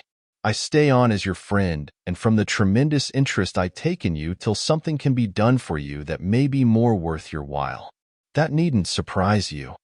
My voice trembled so that I felt it impossible to suppress the shake. Don't you remember how I told you, when I came and sat on your bed the night of the storm, that there was nothing in the world I wouldn't do for you? Yes, yes. He, on his side, more and more visibly nervous, had a tone to master. But he was so much more successful than I that, laughing out through his gravity, he could pretend we were pleasantly jesting. Only that, I think, was to get me to do something for you. It was partly to get you to do something, I conceded. But, you know, you didn't do it. Oh, yes, he said with the brightest superficial eagerness. You wanted me to tell you something. That's it. Out, straight out. What you have on your mind, you know. Ah, then, is that what you've stayed over for? He spoke with a gaiety through which I could still catch the finest little quiver of resentful passion, but I can't begin to express the effect upon me of an implication of surrender even so faint. It was as if what I had yearned for had come at last only to astonish me. Well, yes, I may as well make a clean breast of it. It was precisely for that. He waited so long that I supposed it for the purpose of repudiating the assumption on which my action had been founded. But what he finally said was, do you mean now, here? There couldn't be a better place or time. He looked round him uneasily, and I had the rare, the queer, impression of the very first symptom I had seen in him of the approach of immediate fear. It was as if he were suddenly afraid of me, which struck me indeed as perhaps the best thing to make him. Yet in the very pang of the effort, I felt it vain to try sternness, and I heard myself the next instant so gentle as to be almost grotesque. You want so to go out again? Awfully. He smiled at me heroically, and the touching little bravery of it was enhanced by his actually flushing with pain. He had picked up his hat, which he had brought in, and stood twirling it in a way that gave me, even as I was just nearly reaching port, a perverse horror of what I was doing. To do it in any way was an act of violence, for what did it consist of but the obtrusion of the idea of grossness and guilt on a small, helpless creature who had been for me a revelation of the possibilities of beautiful intercourse? Wasn't it base to create for a being so exquisite a mere alien awkwardness? I suppose I now read into our situation a clearness it couldn't have had at the time, for I seemed to see our poor eyes already lighted with some spark of a prevision of the anguish that was to come. So we circled about, with terrors and scruples, like fighters not daring to close. But it was for each other we feared. That kept us a little longer suspended and unbruised. "I'll tell you everything," Miles said. "I mean, I'll tell you anything you like. You'll stay on with me, and we shall both be all right, and I will tell you. I will. But not now." "Why not now?" My insistence turned him from me and kept him once more at his window in a silence during which, between us, you might have heard a pin drop. Then he was before me again with the air of a person for whom, outside, someone who had frankly to be reckoned with was waiting. "I have to see Luke." I had not yet reduced him to quite so vulgar a lie, and I felt proportionately ashamed. But, horrible as it was, his lies made up my truth. I achieved thoughtfully a few loops of my knitting. "Well then, go to Luke, and I'll wait for what you promise. Only, in return for that, satisfy, before you leave me, one very much smaller request." He looked as if he felt he had succeeded enough to be able still a little to bargain. "Very much smaller?" "Yes, a mere fraction of the whole. Tell me." "Oh, my work preoccupied me, and I was offhand. If, yesterday afternoon, from the table in the hall, you took, you know, my letter." Chapter 24. My sense of how he received this suffered for a minute from something that I can describe only as a fierce split of my attention.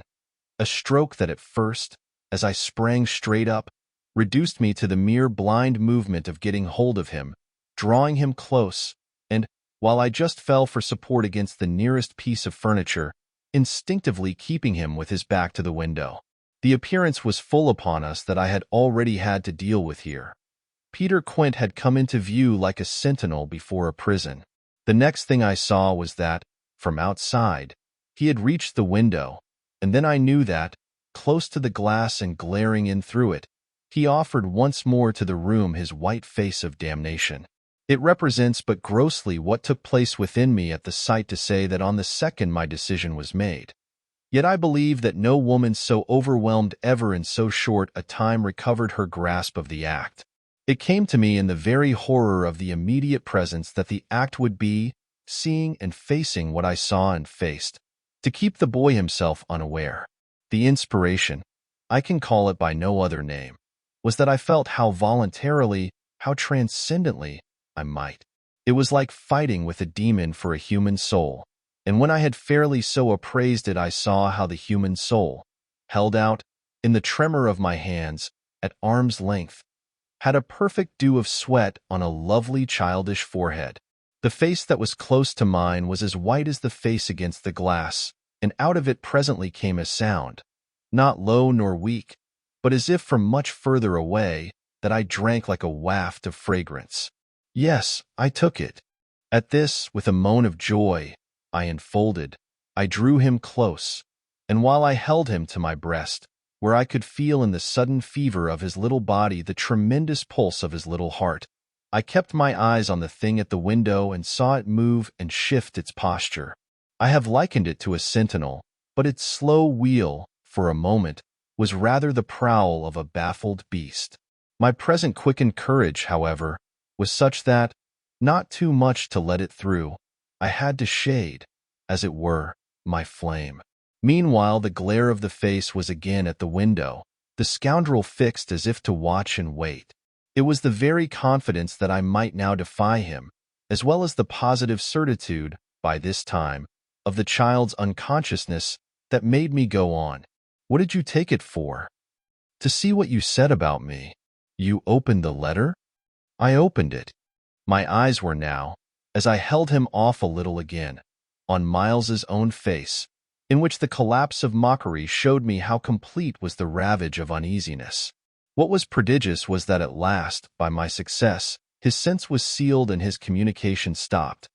He knew that he was in presence, but knew not of what, and knew still less that I also was, and that I did know. And what did this strain of trouble matter when my eyes went back to the window only to see that the air was clear again and, by my personal triumph, the influence quenched? There was nothing there. I felt that the cause was mine and that I should surely get all. And you found nothing. I let my elation out. He gave the most mournful, thoughtful little headshake. Nothing. Nothing. Nothing. I almost shouted in my joy. Nothing. Nothing, he sadly repeated. I kissed his forehead. It was drenched. So what have you done with it? I've burned it. Burned it? It was now or never. Is that what you did at school? Oh, what this brought up. At school? Did you take letters? Or other things? Other things? He appeared now to be thinking of something far off, and that reached him only through the pressure of his anxiety. Yet it did reach him. Did I steal? I felt myself redden to the roots of my hair, as well as wonder if it were more strange to put to a gentleman such a question, or to see him take it with allowances that gave the very distance of his fall in the world. Was it for that you mightn't go back? The only thing he felt was rather a dreary little surprise. Did you know I mightn't go back? I know everything. He gave me at this the longest and strangest look. Everything? Everything. Therefore did you? But I couldn't say it again. Miles could, very simply. No, I didn't steal. My face must have shown him I believed him utterly. Yet my hands, but it was for pure tenderness, shook him as if to ask him why, if it was all for nothing, he had condemned me to months of torment. What then did you do? He looked in vague pain all round the top of the room and drew his breath 2 or 3 times over, as if with difficulty. He might have been standing at the bottom of the sea and raising his eyes to some faint green twilight. Well, I said things. Only that? They thought it was enough. To turn you out for? Never, truly, had a person turned out shown so little to explain it as this little person. He appeared to weigh my question, but in a manner quite detached and almost helpless. Well, I suppose I oughtn't. But to whom did you say them? He evidently tried to remember, but it dropped. He had lost it. I don't know. He almost smiled at me in the desolation of his surrender, which was indeed practically, by this time, so complete that I ought to have left it there. But I was infatuated. I was blind with victory, though even then the very effect that was to have brought him so much nearer was already that of added separation. Was it to everyone? I asked. No, it was only to, but he gave a sick little headshake. I don't remember their names. Were they then so many? No, only a few. Those I liked. Those he liked? I seemed to float not into clearness, but into a darker obscure, and within a minute there had come to me out of my very pity the appalling alarm of his being perhaps innocent. It was for the instant confounding and bottomless, for if he were innocent, what then on earth was I? Paralyzed, while it lasted, by the mere brush of the question, I let him go a little, so that, with a deep-drawn sigh, he turned away from me again, which, as he faced toward the clear window, I suffered, feeling that I had nothing now there to keep him from. And did they repeat what you said? I went on after a moment. He was soon at some distance from me, still breathing hard and again with the air, though now without anger for it, of being confined against his will. Once more, as he had done before, he looked up at the dim day as if, of what had hitherto sustained him, nothing was left but an unspeakable anxiety. Oh, yes, he nevertheless replied. They must have repeated them. To those they liked, he added. There was, somehow, less of it than I had expected, but I turned it over. And these things came round? To the masters? Oh, yes, he answered very simply. But I didn't know they'd tell. The masters? They didn't. They've never told. That's why I ask you. He turned to me again his little beautiful fevered face. Yes, it was too bad. Too bad. What I suppose I sometimes said. To write home. I can't name the exquisite pathos of the contradiction given to such a speech by such a speaker. I only know that the next instant I heard myself throw off with homely force, stuff and nonsense. But the next after that I must have sounded stern enough. What were these things? My sternness was all for his judge, his executioner. Yet it made him avert himself again, and that movement made me, with a single bound and an irrepressible cry, spring straight upon him. For there again, against the glass, as if to blight his confession and stay his answer, was the hideous author of our woe, the white face of damnation. I felt a sick swim at the drop of my victory and all the return of my battle, so that the wildness of my veritable leap only served as a great betrayal. I saw him, from the midst of my act, meet it with a divination, and on the perception that even now he only guessed, and that the window was still to his own eyes free, I let the impulse flame up to convert the climax of his dismay into the very proof of his liberation. No more, no more, no more, I shrieked, as I tried to press him against me, to my visitant. Is she here? Miles panted as he caught with his sealed eyes the direction of my words. Then as his strange, she staggered me and, with a gasp, I echoed it, Miss Jessel, Miss Jessel. He with a sudden fury gave me back. I seized, stupefied, his supposition, some sequel to what we had done to Flora, but this made me only want to show him that it was better still than that. It's not Miss Jessel, but it's at the window, straight before us. It's there, the coward horror, there for the last time. At this, after a second in which his head made the movement of a baffled dog's on a scent, and then gave a frantic little shake for air and light, he was at me in a white rage, bewildered, glaring vainly over the place and missing wholly, though it now, to my sense, filled the room like the taste of poison, the wide, overwhelming presence. It's he. I was so determined to have all my proof that I flashed into ice to challenge him. Whom do you mean by he? Peter Quint, you devil. His face gave again, round the room, its convulsed supplication. Where? They are in my ears still, his supreme surrender of the name and his tribute to my devotion. What does he matter now, my own? What will he ever matter? I have you, I launched at the beast, but he has lost you forever. Then, for the demonstration of my work, there, I said to Miles, but he had already jerked straight round, stared, glared again, and seen but the quiet day. With the stroke of the loss, I was so proud of he uttered the cry of a creature hurled over an abyss, and the grasp with which I recovered him might have been that of catching him in his fall. I caught him, yes, I held him. It may be imagined with what a passion, but at the end of a minute I began to feel what it truly was that I held. We were alone with the quiet day, and his little heart, dispossessed, had stopped.